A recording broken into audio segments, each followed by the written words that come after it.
జరిగే లాభమేమీ లేదని, ఈ ధర్మాన్ని కాపాడుకునేటటువంటి బాధ్యత మన మీద ఉందని, ధర్మ ప్రచారం చేయాలన్నటువంటి ఒక సత్సంకల్పంతో వారి తండ్రి గారి నుంచి వచ్చినటువంటి దానిని వారు కూడా చేయడం, కార్యక్రమాలు చేయడం చాలా సంతోషం. ధర్మం అనేది నాకు తెలిసినంత వరకు ప్రచారంలో ధర్మం అనేది ఉండాలి. ప్రచారం అనేది ధర్మ ప్రచారం కాదు. ఈరోజు బౌద్ధాన్ని తీసుకోండి మిత్రులారా, విజయ్ కుమార్ గారు, బౌద్ధాన్ని ధర్మం ప్రచారం చేయడం వల్లే బౌద్ధం వ్యాపించింది. ఈరోజు క్రైస్తవం ప్రచారం చేయడం వల్లనే క్రైస్తవం వ్యాపిస్తుంది. ఈరోజు ఈ యొక్క ప్రవర్తనమ్మ గారి యొక్క మతం కూడా ప్రచారం అవుతుంటే ప్రచారం ద్వారానే ప్రచారం అవుతున్నది. కనుక మన యొక్క సనాతన ధర్మం, మన తాతల ముత్తాతల లాంటి ధర్మం ఇది. దీనిని రక్షించుకోవాల్సిన బాధ్యత మన మీద ఉంది. మరి ఏదో ఒక ఒక ఫీల్డ్ పక్కతో పక్కింటి వారు జరిగినారంటే యుద్ధానికి వెళ్తాం, పోలీస్ స్టేషన్కి వెళ్తాం, అక్కడికి వెళ్తాం, హత్యలను తెచ్చిస్తాం. మన ధర్మాన్ని రోజు రోజుకు ధర్మాన్ని ఏమంటారు పక్కన చెప్పి ఏదోతో శక్తులు మన మీద ఆవరిస్తున్నాయి. ఈ ఆవరించిన వాటిని ఎదుర్కోవాలంటే మనం ఒక జ్ఞానం కావాలి. ఆ జ్ఞానం ఎలా వస్తుంది? ఇలాంటి జ్ఞానుల యొక్క బోధన వల్లనే మనకు జ్ఞానం వస్తుంది. ఆ జ్ఞానం అనే జ్ఞానాన్ని సంపాదించుకోవాలి. మా జడ్చల ప్రధాని గారిని, మా మిత్రులందరూ విఠలయ్య గారు కానీ, మనోహర్ గారు, రవీంద్ర గారు, గోపాల్ గారు, వేణుగోపాల్ గారు, ఇక్కడికి వచ్చిన మిత్రులు కలిసి మేము ఒక ఆలోచన చేస్తాం. ఒక 3-4 నెలలకు ఒకసారి ఒక ప్రవచన చేసేటటువంటి ఆచార్యులు తీసుకువచ్చి జడ్చల ప్రజల్లో కూడా మన సనాతన ధర్మం యొక్క చైతన్యాన్ని తీసుకురావాలన్న ఆలోచనకు వచ్చి ఈ కార్యక్రమం చేపట్టాము. మళ్ళీ తీసుకునేటటువంటి ప్రతి కార్యక్రమాన్ని కూడా మీరందరూ సహకరించాలని, మీతో కోరేది ఏమీ లేదు. వినండి, పంచండి. మీరు చేసుకున్నటువంటి జ్ఞానాన్ని 10 మందికి పంచండి. ఇది మనం రక్షించుకోవాల్సినటువంటి సనాతన ధర్మం. ఈరోజు అఖండ భారతదేశం ఎంత పెద్దది. కట్టెత్తు అన్ని అయిపోయాయి. ఈరోజు పాకిస్తాన్ పోయింది, ఆఫ్ఘనిస్తాన్ పోయింది, నేపాల్ పోయింది, తూర్పు రాష్ట్రాలు కూడా పోయేటటువంటి పరిస్థితులు కనుక మన ధర్మాన్ని రక్షించుకోవడానికి ఎందరో త్యాగలు ప్రాణాలు రక్షించి మన యొక్క ధర్మాన్ని రక్షించారు. అలాంటి సమయంలో మనం కూడా మన ధర్మ రక్షణకు ముందుండాలని, ముందుకు వెళ్ళాలని హృదయపూర్వకంగా కోరుతూ మాట్లాడవలసిన వాళ్ళు స్వామి గారు కనుక ఎక్కువసేపు మాట్లాడకుండా మీకు అందరికీ వచ్చినందుకు హృదయపూర్వకంగా స్వాగతం పలుకుతున్నాను. స్వస్తి.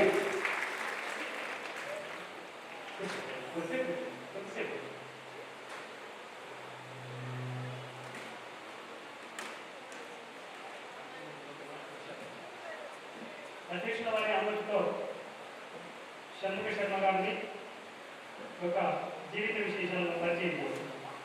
వీరు అసికా గ్రామం, ఒరిస్సా రాష్ట్రంలో జన్మించారు. ఆంధ్ర ప్రాంతానికి చివరి ఉండడం వల్ల తెలుగు భాషగా అనర్గణంగా నేర్చుకున్నారు. తెలుగు సంస్కృత భాష అయినందుకు వారు అపరగత పండితులు. అదేవిధంగా బెరగం విశ్వవిద్యాలయంలో BA ఆనంద్ చదివారు. పురాణ, ఇతిహాస, కావ్య, వేద, వేదాంతముల, బ్రహ్మసూత్రముల, షణ్మతాల సార, ఉపనిషత్ సారం, ధర్మము, తాత్విక, ఆగమశాస్త్రము, భగవద్గీత, విష్ణు సహస్రనామం, రత్న సహస్రనామం, శివతత్వం మొదలగు ఎన్నో అంశాలపైన భాషించగలిగినటువంటి గొప్ప విత్తవారు వారు మన దగ్గర ప్రారంభించారు. వారి పేరు సమన్వయ సంస్కృతి, శ్రీ శంకర దిగ్విజయ భాగవత చిత్ర, భారతీయ త్యాగరాజ సన్మానం, ఆర్ష ధర్మోపన్యాస కేసరి, వాగ్దేవి వరపుత్రుడు, అక్షర పరంపర సంపోషకుడు. అదేవిధంగా వారు ఋషిపీఠం అనేటువంటి ఒక సంస్థను స్థాపించారు, ఆశ్రమాన్ని. అదేవిధంగా ఋషిపీఠం పేరిట ఒక పత్రికను కూడా, మాసపత్రిక కూడా విడుదల చేశారు. ఈ మధ్యకాలంలోనే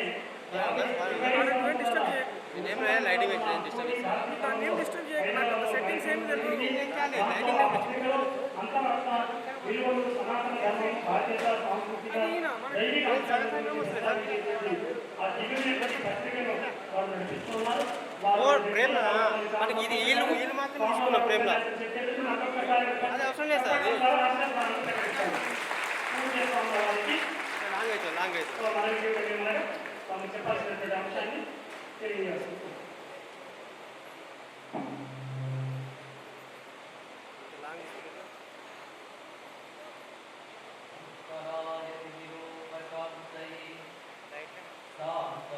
లైట్ పోదామంటే నేను సౌండ్ వస్తుంది లైట్లు ఏం కావాలి లేకపోతేమో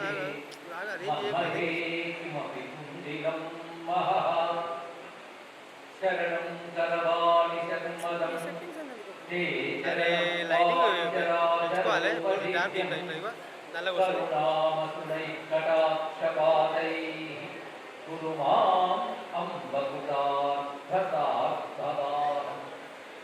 శారదా శారదాంబోజవదనావరణాంబుజే సర్వదా సర్వదాస్మాకం సన్నిధిం క్రియాత్ విమలపటీ కమలకుటీ పుస్తక రుద్రాక్ష హస్తహస్తపుటీ కామాక్షి పక్ష్మలాక్షి కలిత విపంచి విభాసి వైరించి వాగర్థావివ సంపృక్తౌ వాగర్థ ప్రతిపత్తయే జగతః పితరౌ వందే పార్వతీ పరమేశ్వరౌ గురవే సర్వలోకానాం విషయే భవరోగిణాం నిధయే సర్వవిద్యానాం దక్షిణామూర్తయే నమః. నారాయణ సమారంభాం వ్యాసశంకర మధ్యమాం అస్మదాచార్యపర్యంతాం వందే గురుపరంపరాం. నారాయణం నమస్కృత్య నరం చైవ నరోత్తమం దేవీం సరస్వతీం వ్యాసం తతో జయముదీరయేత్. యజ్ఞేశ అచ్యుత గోవింద మాధవ అనంత కేశవ కృష్ణ విష్ణో హృషీకేశ వాసుదేవ నమోస్తుతే శ్రీ వాసుదేవ నమోస్తుతే. రామాయ రామభద్రాయ రామచంద్రాయ వేధసే రఘునాథాయ నాథాయ సీతాయ పతయే నమః. ఆంజనేయం మహావీరం బ్రహ్మ విష్ణు శివాత్మకం తరుణార్క ప్రభం శాంతం రామదూతం నమామ్యహం.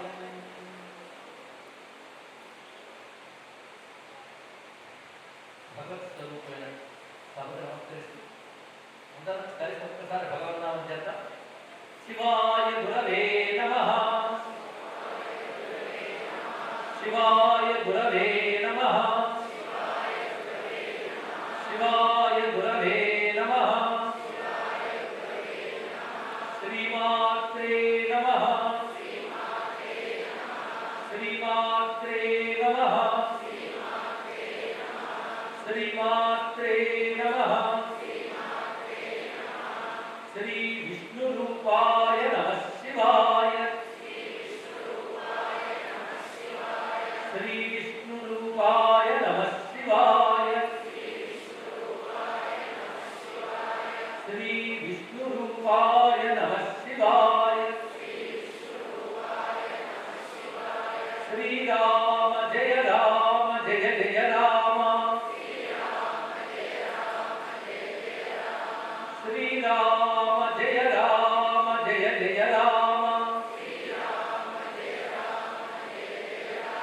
శ్రీరామ జయ రామ జయ జయ రామ.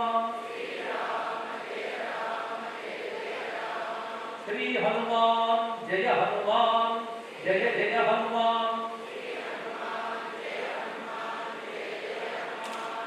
శ్రీ హనుమాన్ జయ హనుమాన్ జయ జయ హనుమాన్.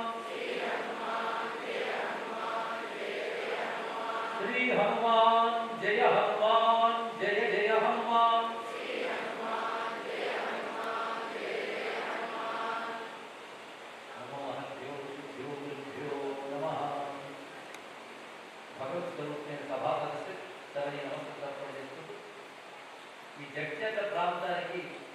నేను రావడం ఇది ప్రథమ పర్యాయం. ఎంతో ఆదరంగా ఆత్మీయంగా ఆహ్వానించిన పెద్దలందరికీ కూడా ప్రత్యేకంగా నమస్కారాలు సమర్పించుకుంటూ, ముఖ్యంగా నేను ఇక్కడ రావాలని కోరుకున్నటువంటి పెద్దలు బహుకాలం నుంచి ప్రయత్నిస్తున్నారు. నాకు ఇప్పటికి సాధ్యమైంది. శ్రీ శివకుమార్ గారు ప్రధాన బాధ్యత వహించి నిర్వహిస్తున్నారు ఈ కార్యక్రమాన్ని. అయితే ఈరోజు హనుమత్ జయంతి రావడం మాత్రం భగవత్ సంకల్పం. ఈరోజు ఒక్కొక్కటి ఖాళీ ఉంటే అని చెప్పి నేను ఇవ్వడం జరిగింది, కానీ అప్పుడు నాకు హనుమత్ జయంతి అనే విషయం నాకు తెలియలేదు. తర్వాత హనుమత్ జయంతి అనే విషయం తెలిసింది. మంచి రోజు మనందరూ సమావేశం అయ్యాం. అంటే ఏం చెప్పుకుందామా అంటే సిద్ధంగా హనుమంతుడు ఉన్నాడు చెప్పుకోవడానికి. మనకి ఇప్పుడు మనందరికీ కూడా సనాతన ధర్మానికి చెందినటువంటి వారు. మన భారతదేశం కూడా సనాతన ధర్మ దేశం. మీకు నాకు ఎలాగ ఈ దేశం పుట్టినిల్లు, సనాతన ధర్మానికి కూడా ఇది అటువంటి పుట్టినిల్లు. ఈ సనాతన ధర్మం ఎంత ప్రాచీనమైనది అంటే, సృష్టి ఎంత ప్రాచీనమైనదో సనాతన ధర్మం అంత ప్రాచీనమైనది. ఇది మొదటిగా తెలుసుకోవాల్సిన అంశం. మొట్టమొదట భగవంతుని సృష్టిని చేసినప్పుడు తన స్వరూపమైన వేదాన్ని సృష్టికర్తైన బ్రహ్మకు అప్పగించి తద్వారా సృష్టి చేశాడు అని మనకి వేదం చెప్తున్నటువంటి గొప్ప విషయం. అందుకే యో బ్రహ్మాండం యో వేదాహం ప్రహిణోహి తస్మయ్య వేదంలోనే కనబడుతుంది. సృష్టికర్తైన బ్రహ్మ కూడా పరమాత్మ నుంచి ఆవిర్భవించిన మొదటివాడు. ఆయన పరమాత్మయే వేద విజ్ఞానాన్ని అనుసరించారు. తర్వాత బ్రహ్మదేవుడు ఆ వేద విజ్ఞానాన్ని అనుసరించి సృష్టిని విస్తరించాడు అని చెప్తున్నారు. అంటే వేదం ఎప్పుడు ఇవ్వబడింది అంటే సృష్టికి ప్రారంభంలోనే వేదం బ్రహ్మకి ఇవ్వబడింది. ఆ వేదం ఎక్కడి నుంచి వచ్చిందంటే భగవానుడే శబ్ద రూపం ధరించి వేదముగా తానే ఆవిర్భవించి, వేదం అంటే జ్ఞానం. ఏ జ్ఞానం ఇష్టమంతా వ్యాపించి ఉన్నదో, ఏ జ్ఞానంలో సృష్టి వ్యవహరించబడుతున్నదో అలాంటి జ్ఞానాన్ని మొట్టమొదట భగవంతుడే బ్రహ్మదేవుడికి ఇస్తే బ్రహ్మదేవుడు ఆ వేదాన్ని అందించాడు. వేదం ద్వారా సృష్టిని విస్తరింపజేశాడు. బ్రహ్మ నుంచి ఆ వేదాలను అందుకున్న వాళ్ళని మహర్షులు అంటారు. కనుక మనం సనాతన ధర్మానికి మూలం వేదము. వేదం ఎక్కడి నుంచి వచ్చిందంటే సాక్షాత్ భగవంతుడి నుంచి వచ్చింది. అది విష్ణు శాస్త్రనామాలు మనం చదువుతున్నప్పుడు కూడా వేదో వేద విదభ్యంగో వేదాంగో వేద విద్య అంటున్నాం. అదేవిధంగా వేద శివో వేద అంటున్నాం. ఆ పరమాత్మ ఎవరు అంటే ఆయనే శివుడు, ఆయనే విష్ణువు. అటువంటి ఆ పరమాత్మ నుంచి వ్యక్తమైనటువంటి జ్ఞానరాశే వేదం. దీన్ని బ్రహ్మదేవుడు అందుకుంటే బ్రహ్మ నుంచి ఋషులు అందుకున్నారు, ఋషుల నుంచి మనం అందుకున్నాం. అదే వేదానికి సృష్టికర్త ఎవరు లేదు, భగవంతుడే వేద రూపంలో మనకు వచ్చాడు. భగవంతుడు ధరించిన శబ్ద రూపమే వేదం. ఆ వేదాన్ని మహర్షులు తపస్సు చేత దర్శించి మనకి అందించారు. కనుకనే మన సంస్కృతికి మన ధర్మానికి మూల గ్రంథములు ఏమిటయ్యా అంటే వేదములు అని ముందు చెప్పుకోవాలి. అయితే వేదములు అనేవి సామాన్యంగా అర్థమయ్యే అంశములు కావు. ఎందుకంటే ఋషులు తపస్సమాధికి చేరుకున్న తర్వాత వినిపించిన భగవద్రూప శబ్దము శబ్దరూప భగవంతుడు సామాన్యులుగా అర్థమవుతుంది. కానీ అందులో ఉన్న జ్ఞానం సామాన్యుల కోసం తీసుకురావడం కోసం మహానుభావులైన మహర్షులు ఎందరో కృషి చేశారు. ఆ కృషి చేసిన మహర్షులలో వాల్మీకిని, వ్యాసుని మనం చెప్పుకోవాలి. వ్యాస భగవాన్ని చేసింది ఏమిటంటే ఆ వేదాల్లో చెప్పిన విజ్ఞానం మనందరికీ సామాన్యులు కూడా అందించడం కోసమని మహానుభావులు 18 మహాపురాణాలు, 18 ఉపపురాణాలు అంటే 36 పురాణాలని ఆయన రచించి అటుపై మహాభారతాన్ని అటు వేదసారంగా పురాణసారంగా మహాభారతాన్ని రచించాడు. ఇంత వాన్మయాన్ని మనకు ప్రసాదించాడు ఆయన. అటు వేదములు, పురాణములు, మహేత్యహాసమైనటువంటి భారతము. అయితే వ్యాసుడి కంటే ముందున్న వాడు వాల్మీకి మహర్షి. ఆయన చేసిన గొప్ప పని ఏమిటంటే రామాయణం అనే మహాకావ్యాన్ని మనకి ప్రసాదించారు. ఈ విధంగా మొట్టమొదట భగవంతుడు ఆయన నుంచి వచ్చిన వేదములు, వేదముల తర్వాత వచ్చినటువంటి పురాణములు, ఇతిహాసమైన మహాభారతం, మహాకావ్యమైన రామాయణం, ఇవన్నీ మన జాతి సంపదలు, మన సనాతన ధర్మం యొక్క సంపదలు. ఈ గ్రంథాల్లో వేటిలో చూసిన ధర్మం అంటే ఏమిటో మనకు తెలుస్తుందండి. ధర్మము అంటే ఏ విధంగా మానవుడు బ్రతికితే వాడికి క్షేమమో, వాడి వల్ల ప్రపంచానికి క్షేమమో అది ధర్మం. అయితే ఈ ధర్మం కేవలం మానవ క్షేమం కోసమే కాదు, ప్రకృతి క్షేమం కోసం కూడా ఏర్పడింది ఈ ధర్మం. కానీ ప్రకృతిని మనం అర్థం చేసుకుంటూ, ప్రకృతికి హితంగా మనం ఉంటూ, ప్రకృతి నుంచి మనం కూడా హితాన్ని పొందేలా ధర్మం బోధిస్తుంటుంది. ఇలాంటి ధర్మమే అటు వేదములు ఎందు, పురాణములు ఎందు, ఇతిహాసములు ఎందు, రామాయణాల కావ్యములు ఎందు విస్తరించింది. చరిత్ర లెక్కల ప్రకారం చూసిన వీటికి చారిత్రకులు కూడా లెక్కలు కట్టలేదు. అంత ప్రాచీన కాలం నుంచి వస్తున్నటువంటి సనాతన ధర్మం ఇది. భూమి మీద భగవంతుడి గురించి, మానవుల గురించి, ధర్మం గురించి మాట్లాడిన మొట్టమొదటి ధర్మం సనాతన ధర్మమే. భగవంతుని విషయం గురించి చెప్పి సనాతన ధర్మమే. అలాంటి ధర్మంలో దేని గురించి మనం చెప్పుకున్నా రోజులు చాలనంత విస్తారమైన విజ్ఞానం ఉన్నది. అలాంటి అనంతమైన జ్ఞానానికి మనం వారసులు, మనం సనాతన ధర్మానికి చెందిన వారని సగర్వంగా చెప్పుకోవాల్సింది అంశం. ఇలాంటి సనాతన ధర్మంలో ఏ ఒక్కరు చూసుకున్నా విస్తారంగా కనబడుతుంది. ప్రపంచంలో మతము, ధర్మము అంటూ మంచి మాటలు ఏవి వినబడ్డా వాటన్నిటి యొక్క మూలము సనాతన ధర్మం నుంచే లభిస్తున్నది. ఇప్పుడు సందేహం లేదు. అదే స్వామి వివేకానంద సనాతన ధర్మం యొక్క గొప్పతనాన్ని విదేశాలకు తెలియజేస్తే వారు మెచ్చుకున్న మనస్సులతో దీన్ని విని దీని గౌరవాన్ని తెలుసుకున్నారు. దీనిలో ఉన్నటువంటి ధర్మాన్ని, జ్ఞానాన్ని అనుసరిస్తూ వస్తూనే ఉన్నారు ప్రపంచ వ్యాప్తంగా ఉన్న మేధావులందరూ కూడా. మనం కూడా అలాంటి జ్ఞానాన్ని గ్రహించి మన జన్మను తరింపు చేసుకోవాలి. అందుకే ఒక మాట ఉన్నారు మీరు చెప్పుకోవాలి, ధర్మం ప్రచారం జరగాలి. ప్రచారం దేనికంటే తెలుసుకోవడానికి. అంతే. నా ధర్మం గొప్పది, నీ ధర్మం గొప్పది కాదు, ఎవరి ధర్మం వారికి గొప్పది.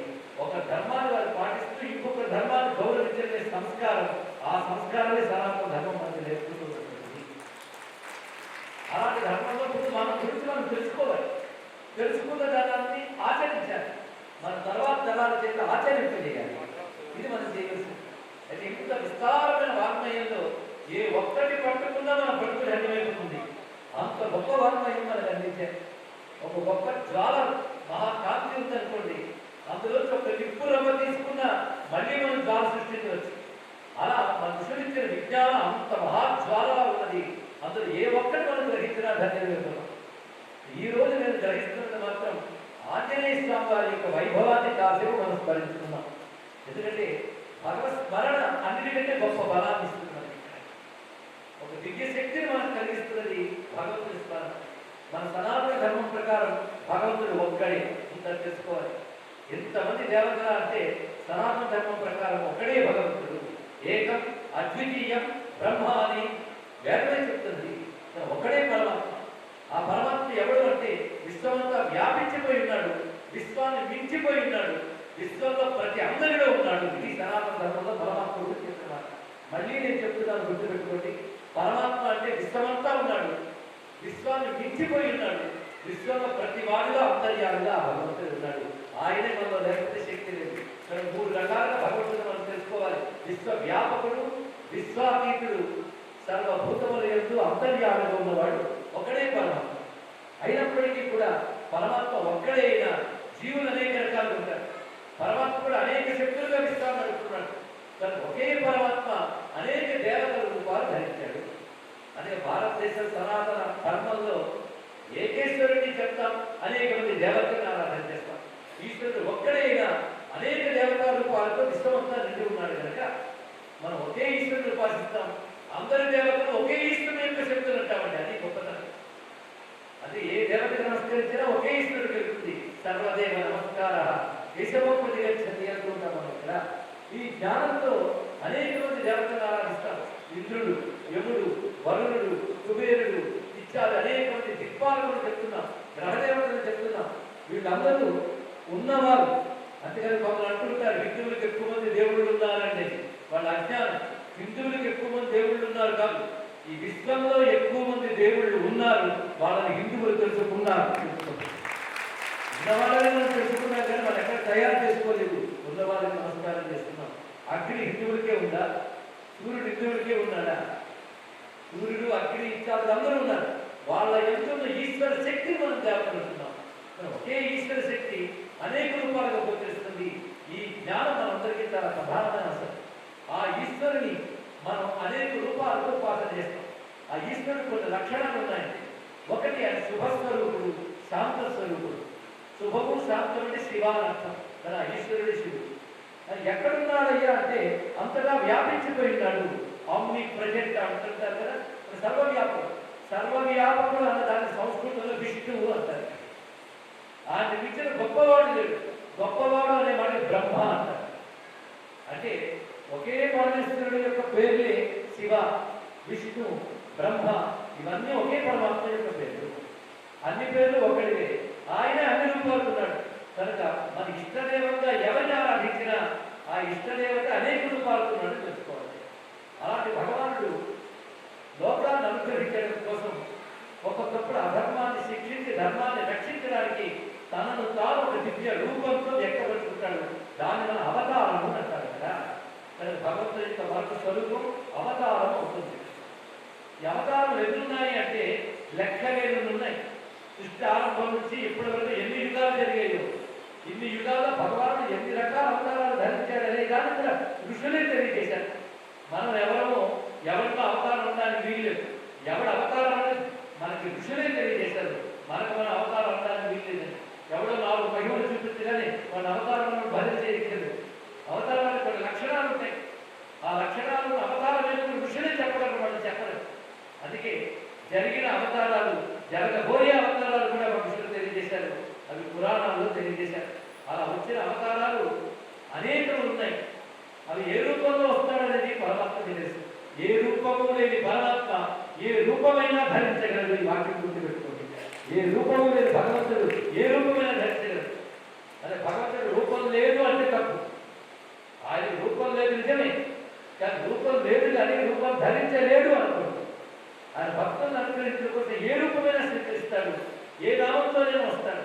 అలా వచ్చిన నామములు, రూపములు అవతరించిన కాలంలో వారిని ధరింపజేయడమే కాకుండా అవతారం పరిసమాప్తమైన తర్వాత కూడా ఆ రూపాలను ధ్యానిస్తూ ఆ నామాలను జపించే వారిని అనుగ్రహిస్తూనే ఉంటారు. అది రామావతారం ఎప్పుడు త్రేతాయుగంలో జరిగిన ఆ తర్వాత వచ్చిన ఎందరెందరో భక్తులు నిన్న మొదటి త్యాగరాజస్వామి వారి వరకు కూడా ఆ రాముడిని ఉపాసన చేసి ముక్తి పొందారా లేదా? కనుక అవతారం జరిగిపోయిన తర్వాత కూడా ఆ ఉపాసించి ధరిస్తారు. అలాగే కృష్ణ పరమాత్మ అవతారం ఎందుకు అయిందంటే వాళ్ళ గ్రంథాలు చదివితే తెలుస్తుంది. రాముడు తన యొక్క పరమాత్మ లక్షణాన్ని చూపిస్తూ మానవుడిగా అవతరించి మానవుడిగా ప్రవర్తించి ధర్మాన్ని రక్షించాడు. తర్వాత తాను తన విష్ణు స్వరూపాన్ని స్వీకరించిన మనం రాముడిని ఆరాధిస్తే ఆ విష్ణుతత్వమే మనకి అనుగ్రహిస్తున్నది. అలాంటి దివ్యావతారమైన రామచంద్రమూర్తికి నమస్కారం చేసుకుంటూ ఆ రామచంద్రమూర్తి యొక్క కథను మనకు అందించిన వాడు వాల్మీకి మహర్షి. ఈ వాల్మీకి మహర్షి కూడా ఎలా అందించాడు అంటే ఆయన తన మానవుడు తను తపస్సు చేసుకుంటున్నాడు. ఏం చేస్తున్నాడు చెప్పండి? తపస్సు. అది మర్చిపోవద్దు. అంటే తన మానవుడు అనేది వ్యాపారం చేసుకోవట్లేదు, తపస్సు చేస్తున్నాడు. తపస్సు అంటే యోగము చేత ఏకాగ్ర చిత్తంతో పరమాత్మని ధ్యానిస్తూ కఠోర నియమాలతో అనేక సంవత్సరాలు తపస్సును ఆచరించాడు. అంత తపఫలంగా ఆ తపస్సు యొక్క ఫలంగా ఆయన వద్దకు మహాత్ముడు వచ్చాడు.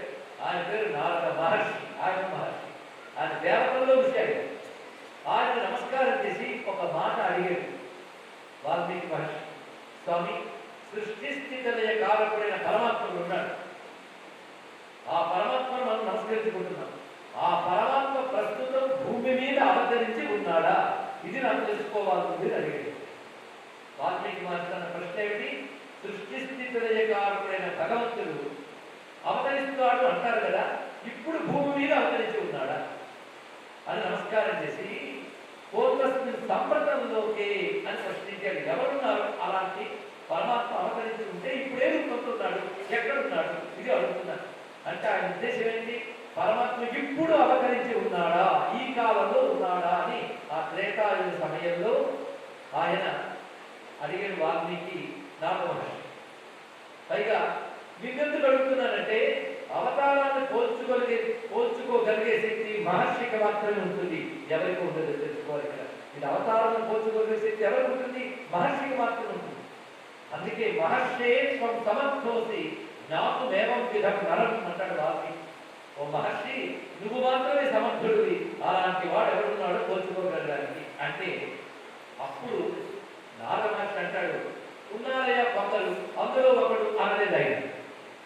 ఇప్పుడు పరమాత్మ భూమి మీద నడయాడుతున్న రూపంలో ఉన్నాడు. ఆయన పేరు రాముడు అని స్పష్టంగా చెప్పాడు. స్పష్టంగా తెలియజేశాడు. ఆ పరమాత్మ ప్రస్తుతం రాముడై ఉన్నాడు అంటూ అంతవరకు జరిగిన రామ కథ చెప్పాడు ఆయన. అంటే రాముడు దశరథుడు పుత్రుడుగా లభించడం, తర్వాత క్రమంగా సీతమ్మని చేపట్టాడు. వనవాసం అనే మిషతో వెళ్ళి లోక కట్టబడిన రావణుని అతని పరివారాన్ని సంహరించి అక్కడ విభీషణ్ణి పట్టాభిషేకం చేసి తిరిగి అయోధ్యకు వచ్చి పట్టం కట్టుకుని ధర్మబద్ధంగా పాలన చేస్తూ ఉన్నాడు ఇప్పుడు అని చెప్పాడు. ఎవరు? నారద మహర్షి. అంటే అప్పటికి రామచంద్రమూర్తి రావణాలను చేశాడు, పట్టాభిషిక్తుడయ్యాడు, రాజ్యపాలన చేస్తున్నాడు. అది సమయం. అప్పటి వరకు జరిగిన కథ ఇది అని తెలియజేశాడు మహానుభావుడైన నారదుడు గారు. ఆ చెప్పిన కథని ధ్యానం చేస్తున్నారు నారదుడు వాల్మీకి మహర్షి. ఆ ధ్యానం చేసి తపస్సు వల్ల, అంతవరకు చేసిన తపస్సు వల్ల నారదుడు కనబడ్డాడు.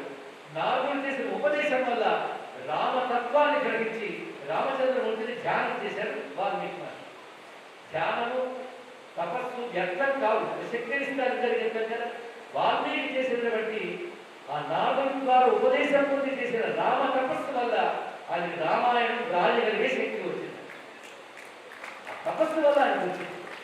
ఆయన శక్తి వచ్చిన విషయం ఎవరు చెప్పారంటే బ్రహ్మదేవుడికి చెప్పాడు కదా ఎవరికి? వాల్మీకి మహర్షి. ఏ కథనైతే మా అబ్బాయి వచ్చి నీకు చెప్పాడో సంక్షేమంగా దాన్ని విస్తారంగా నువ్వు రాదు అని చెప్పాడు.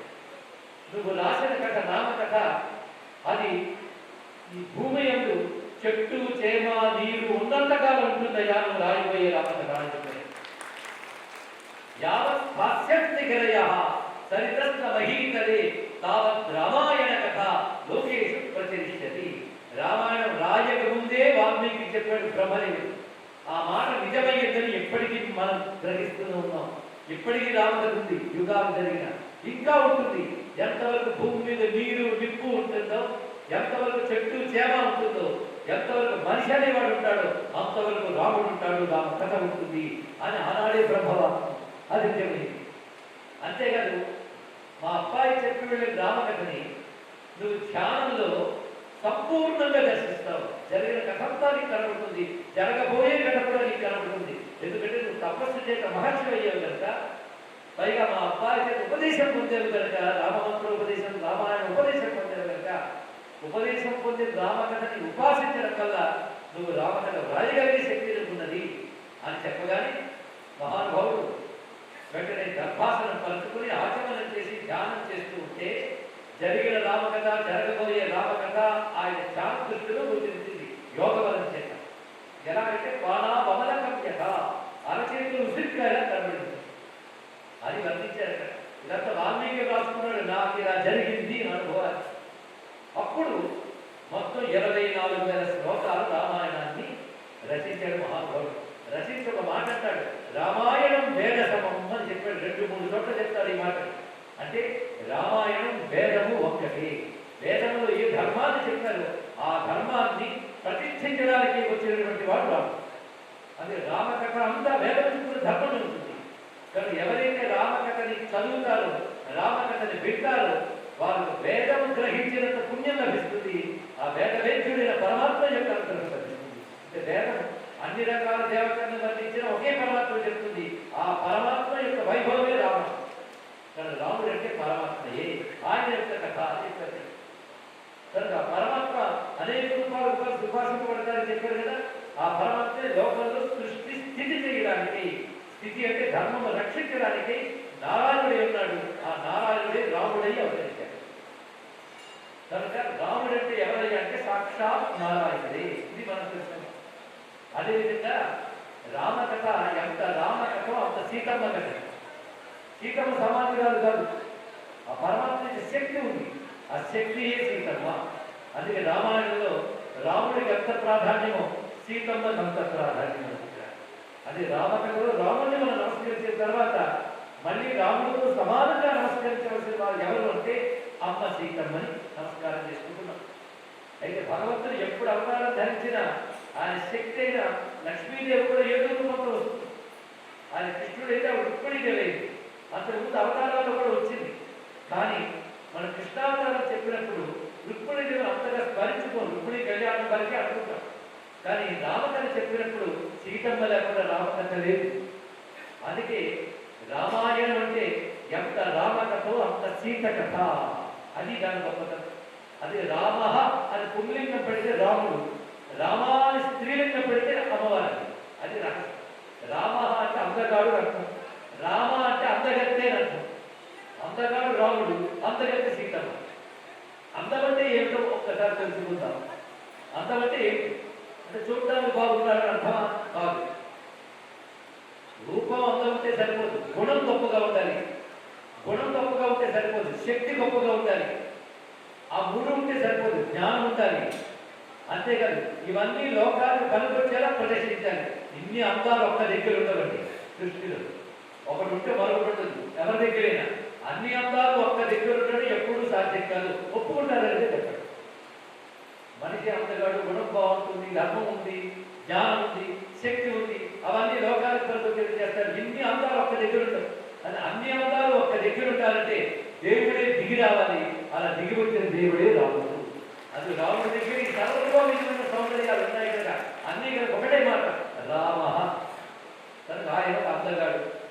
ఆయనలాగే అన్ని అందములు కలిగినటువంటిది సీతమ్మ. ఆవిడ పేరు రామ. రామ అని దీర్ఘం పెడితే సుందరి అని పేరు. రామ అంటే సుందరుడు, రామ అంటే సుందరి. కనుక ఆవిడ సీతమ్మ. సీతమ్మ అలాగే అది వాల్మీకి అంటారు ఒక చోట, కావ్యం రామాయణ పుస్తకం సీతాయాశ్చరితం మహత్తన్నాడు. అంటే నేను రామాయణంలో పేరు పెట్టాను కనుక మీరు రాముడి కథ అనుకుంటారేమో. నాయన ఇది ఎంత రామకథో అంత సీతమ్మ కదా. రామస్య అయనం రామాయా అయనం.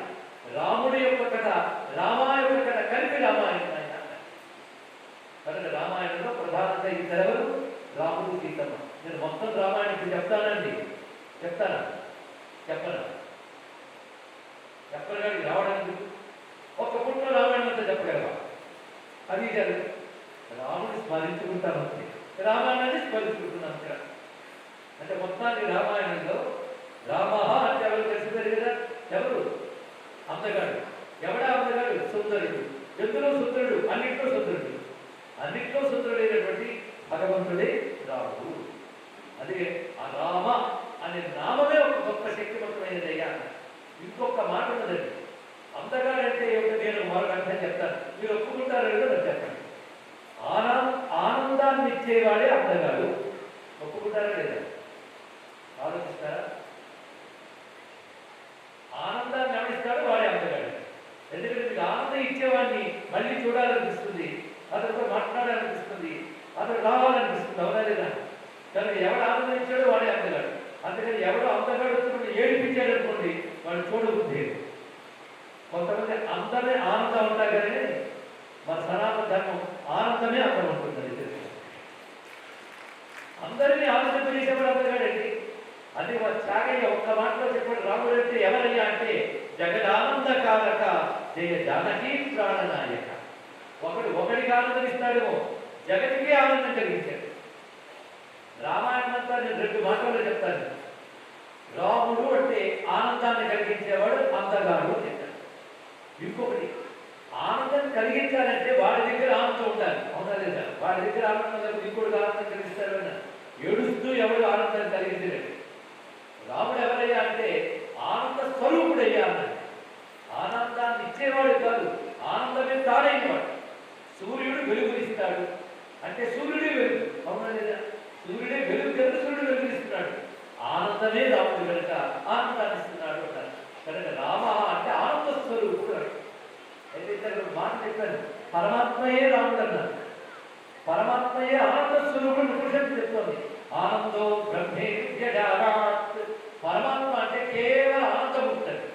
అందుకే భగవంతుడి కోసం మనందరూ ఎందుకు తగతగలాడతామంటే ఆయన ఆనంద స్వరూపుడు కనుక, ఆయన ధ్యానిస్తే వాళ్ళకి ఆనందం కలుగుతుంది కనుక. పరమాత్మ అంటేనే ఆనందం. ఎటువంటి ఆనందం అంటే ఆయన జడానందం కాదయ్యా, చిదానందం అన్నారు. జడానందం అంటే వస్తువుల వల్ల కలిగే ఆనందం జడానందం. ఇది భ్రమే తప్ప సత్యం కాదు. కానీ పరమాత్మ జడ స్వరూపుడు కాదు, చైతన్య స్వరూపుడు. చైతన్యాన్ని చిత్తంట, అది ఎప్పుడు ఉండేది కనుక దాన్ని సత్ అంట. సత్ అంటే ఎప్పుడు ఉండేది, చిత్ అంటే చైతన్యము, మూడవది ఆనందం. మూడు కలిపితే సచ్చిదానందం. ఈ సచ్చిదానందాన్ని పరమాత్మ ఉపనిషత్తు. అటువంటి పరమాత్మకే రాముడు అని పేరు. ఏది? వేదాల్లో ఉంది రామనామం తెలుసుకోండి. ఆ వేదాల్లో సచ్చిదానంద స్వరూపుడు అని రామ అని పేరు. వశిష్ఠ మహర్షి దశరథుడు కొడుకు పుట్టిన తర్వాత ఈ కొడుకు పేరు పెట్టవయ్యా దశరథుడు ఇస్తే ఒళ్ళో అబ్బాయిని పెట్టుకుని ధ్యానం చేసే వశిష్ఠుడు వారు ఏం పేరు పెట్టాలని ఆలోచించాడే. ఆలోచిస్తానికి అర్థమైంది, ఈయన సచ్చిదానంద రూపుడైన పరమాత్మ ఈయన లోకానికి ఆనందం కలిగించడానికి వచ్చాడు కనుక ఈయనకి రామ అనే పేరు పెడుతున్నాను పెట్టాడు. అలా రాముడు వచ్చాడు. కానీ రామ అంటే స్వరూప. కనుక రామ అంటే ఏం వస్తుందయ్యా అంటే ఆనందం వస్తుందని మరి ఆనందం ఎవరికి అక్కర్లేదు, అందరికీ కావాలి కదా. అంతేగాని ఆనందం అనుభవించి బోర్ కొట్టిందని కాసేపు ఏడుస్తానని ఎవరు అడగదు. అవునా లేదా? అందరూ ఆనందించాలని అనుకుంటారు. కనుక ఆనందం కావాలనుకున్న వాళ్ళందరూ రాముడిని అనుకోవాలి ఇక్కడ. ఇప్పుడు చెప్పండి, రామ అంటే ఆనందం అంటే ఆనందం ఎవరికి కావాలి? అందరికీ కావాలి. కనుక రాముడు అందరి వాడు, ఆనందం అందరిది. ఆనందం కావాల్సిన వాళ్ళందరూ రామ అనుకోవాలి అని అంటారు. అయితే ఇంకొక పెద్ద ఆయన అన్నాడు, అయితే ఆనందం అనుకుంటారండి రామానందం అంటారు. మరి ఏం చెప్తారు మీరు? ఆనందం అంటే మంత్రం కాదు, రామ అంటే మంత్రం ఉంటుంది. ఇప్పుడు మీకు రామకు మరొక అర్థం చెప్తాను ఇక్కడ. సిద్ధంగా ఉన్నారా? కొంత అందుకున్నారు కనుక మరొక అందించే ప్రయత్నం చేస్తాను.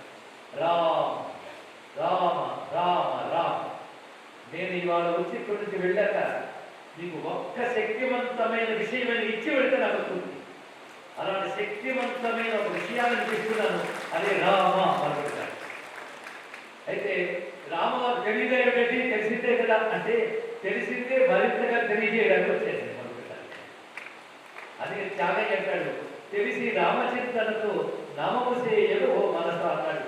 రామా అని తెలిసి అంటే శక్తి ఎక్కువ. తెలియకాలన్నా శక్తి వస్తుంది, కానీ తెలిసి చేసేదానికి శక్తి పెరుగుతుంది. బాగా తెలుసుకోండి. రామ రామ రామ రామ అని కదలకుండా మీరు అంటే మీకు తెలియకుండా ఎనర్జీ వస్తుందండి. నేనేమన్నాను? ఎనర్జీ. ఆ ఎనర్జీ మీలో వస్తుంది, మీ నుంచి మీ చుట్టూ వ్యాపిస్తుంది, మీ లోపల మీ చుట్టూ ఉన్న నెగిటివిటీ తీస్తుంది. అంత శక్తి ఉంటుంది రామనామానికి. ఇందులో ఏమి సందేహం లేదు. కావాలంటే చేసి చూడండి మీరు ఇంటికి వెళ్ళేదా. రామనామానికి అంత శక్తి ఉన్నది. అంటే రామ అనే దాంట్లో ఆనందం అని అర్థమే కాకుండా ఇంకేదో శక్తి ఉంది కదా. ఆ శక్తి ఒకటి మీకు తెలియజేసే ప్రయత్నం చేస్తాను క్లుప్తంగా, మొత్తంగా. రామ అన్నప్పుడు 3 అక్షరాలు మీకు తెలియకుండా పలికే. రా ఆ మ. రామ్ రా ఆ మ. ఒక్కొక్క అక్షరంలో ఒక్కొక్క శక్తి ఉంది అని మంత్రశాస్త్రం చెప్తుంది. మన సంస్కృతిలో అక్షరాలు ఊరికి రాలేదు. ఒకటి అక్షరం ఒక మంత్రం. మంత్రం అంటే శక్తి ఉంటుంది. రా అనే అక్షరంలో అగ్ని శక్తి ఉంది. ఆ అనే అక్షరంలో సూర్యశక్తి ఉంది. మా అనే అక్షరంలో చంద్రశక్తి ఉంది. రా ఆ మా. అగ్ని లేదా సూర్యుడు, అగ్ని సూర్యుడు చంద్రుడు ముగ్గురున్నారు. అసలు అగ్ని సూర్య చంద్రుడు ఈ ముగ్గురు ఎనర్జీ సోర్సెస్ అని. ఇక్కడ కొంతమంది బాగా చదువుకున్న సైన్స్ తెలిసిన వాళ్ళు ఉన్నారు, వాళ్ళకి బాగా తెలిసేది. అగ్ని సూర్యుడు చంద్రుడు ఈ 3 ప్రపంచంలో ముఖ్యం. అగ్ని సూర్యుడు చంద్రుడు. ఇంకొకటి చెప్తాను, అగ్ని సూర్యుడు 2 చెప్పారు, కానీ అగ్ని సూర్యుడు ఒప్పుకుంటారు లేదా? ఇప్పుడు అగ్ని సూర్యుడు కలిపేది అదే రా ఆ మ అని 3 అన్నా నేను. అగ్ని సూర్యుడు కలిపేది అంటే రా ఆ కలిపేది, కలిపితే రా అయ్యేది. అగ్ని సూర్యుడు కలిసిపోయారు లేదా? కానీ అగ్ని సూర్యుడు కలిసి రా అయ్యారు, చంద్రుడు మా అయ్యాడు. ఒకటి వేడి వెలుగు, ఇంకొకటి చల్లదనం. ప్రపంచంలో వేడి చలువ 2 తప్ప మరొకటి లేదు. అది కూడా మీరు ఒప్పుకుంటారు లేదా ఆలోచించి చెప్పండి. వేడి చలువ ఈ 2 తప్ప మరొకటి ఉన్నాయా? ఎక్కువ వేడి ఎక్కువ చలువ తేడా, కానీ వేడి చలువ కలిసి ఉంటాయి. విశ్వమంతా ఇదే ఉంటుంది, వేడి చలువ. దీనికి అగ్ని సోమం అంటారు. ఈ వేడి చలువలు 2 ప్రపంచం అంతా మీలో నాలో అందరిలో. అందుకని ఆయుర్వేదంలో కూడా ఔషధుల్లో ఉండేది అగ్నిశక్తి సోమశక్తి అని చెప్పారు. కానీ మొత్తం వేదం అంతా కూడా అగ్ని సోమాత్మక జగత్ ఒక మాట చెప్పింది. అంటే విశ్వమంతా కూడా అగ్ని సోమములే, వేడి చలువలతో ఉన్నాయి. ఆ అగ్ని సూర్యుడిగా, మంటగా, మెరుపుగా, జ్యోతిగా ఈ రూపాలు వస్తాడు. ఆ చలువ నీరుగా, చంద్రుడుగా, మేఘముగా ఇన్ని రూపాలు ఉంటుంది. ఈ 2తోనే విశ్వమంతా ఉంది. మీరు నేను అందరూ అగ్నిశోమాత్మకమే, జగమంతా అగ్నిశోమం. కానీ అగ్ని అంతా రా అయితే, సోమమంతా మా అయితే రామ అగ్నిశోమం. ప్రపంచమంతా రామమయమే తెలుసుకోవాల్సింది. ఇది అంతా రామమయమనే మాట. చూసారా సనాతన ధర్మంలో గొప్పతనం? కేవలం మీనింగ్ మాత్రమే కాదు, ఒక వర్డ్లో మీనింగ్తో పాటు దాని సౌండ్, దాని ఎనర్జీ ఉంటుంది. ఆ సౌండ్ ఎనర్జీ రామ్ అన్నప్పుడు అగ్నిశోమం అనే ఎనర్జీ ఉంటుంది. అదే రామనామం చేస్తూ ఉండగా అనేక రోగాలు పోవడానికి, అనేక యోగాలు సిద్ధించడానికి కారణమవుతుంది. ఇంకా ఇంకా కొంతమంది పెద్దవాళ్ళు అర్థం చేసుకోవాలంటే మనలో అగ్ని శ్రమం అనేది కుండలి శక్తిగా ఉన్నారని చెప్తున్నారు. మీరు లలితా శాస్త్రం చదువుకునే వాళ్ళు ఉన్నారని నాకు తెలుసు, ఎందుకంటే అమ్మవారి పాఠం చూశారు. ఈ కుండలి శక్తి మనలో మూలాధారం నుంచి సహస్రాల వరకు ఉంటుంది. ఈశ్వరుడి శక్తి మనలో ఆ రూపంలో ఉంటుంది. అందుకే ఆ శక్తిని ఉపాసించడమే కుండలి ఉపాసన, అదే లలిత ఉపాసన, అదే విష్ణు ఉపాసన, అదే శివ ఉపాసన మొదలు కాదు. ఈ కుండలిలో 3 మండలాలు ఉంటాయి. అగ్నిమండలం, సూర్యమండలం, చంద్రమండలం. అది అగ్నిమండలం నాభి నుంచి మొదలై సరిగ్గా ఉదయం దాకా వస్తుంది. అక్కడ నుంచి సూర్యమండలం భూమధ్యం వరకు వస్తుంది. ఆ పైన చంద్రం ఉంటుంది, అందరిలో ఉంటుంది. దాన్ని ఉపాసించేటప్పుడు ఆ శక్తిని జాగ్రత్తగా చేస్తే ఆ శక్తి ఒక్కసారి జాగృతి జరిగితే మన అద్భుతం జరుగుతుంది. మొదటి మండలం ఏమని చెప్పాం? అగ్నిమండలం. రెండవ మండలం చెప్పండి సూర్యమండలం. మూడవది చంద్రమండలం. అగ్నిమండలం రా, సూర్యమండలం ఆ, చంద్రమండలం మా. కనుక రామ అనేటప్పుడు మీకు తెలియకుండానే కొండల్లో అగ్ని సూర్య చంద్రశక్తి ఒక్కసారి స్పందిస్తాయి. అది యోగం అవుతుంది. అందుకే రామ మంత్రమైంది. చూసారు ఇక్కడ ఒక్క రామ ఆనందం అనేది అర్థం మాత్రమే కాకుండా రామలో ఉన్న శక్తి అగ్ని సూర్య చంద్రాత్మకమైన మహాశక్తి. ఆ శక్తే విశ్వమంతా నిండి ఉన్నది. ఆ శక్తే మనలో ఉంది, అందరిలో ఉంది. కనుక అందరిలో ఉన్నటువంటి అగ్ని సోమాత్మకమైన పరమాత్మ యొక్క శక్తి రామ అనే 2 అక్షరాలు. అంత దివ్యమైన రామనామం మనకి కష్టపడకుండా లభించిపోయింది. అది మనం చేసుకున్న భాగ్యం. ఆ భాగ్యం ఏంటో తెలుసా? సనాతన ధర్మంలో పుట్టడం మనం చేసుకున్న భాగ్యం. ఆ కారణం చేతనే రామా అని అనుకుంటున్నాం. రాముడు, రాముడి శక్తి, ఆ శక్తే సీతమ్మ, ఆయన రాముడు. అయితే మరొక ఆయన ఉన్నాడు, ఆయన పేరేమో తెలుసా? ఆయన అందగాడు. వాడిని ఇప్పుడు తిప్పుకోవాలి. రాముడు అంటే ఏంటి కదా? సరే రామాయణం క్లుప్తంగా చెప్తానన్నారు కానీ అది చెప్పి వెళ్ళిపోతాడు. వీడి పేరు రాముడు అండి. రాముడు ఎవరిని ఓడించాడు చెప్పండి? ఎవరిని?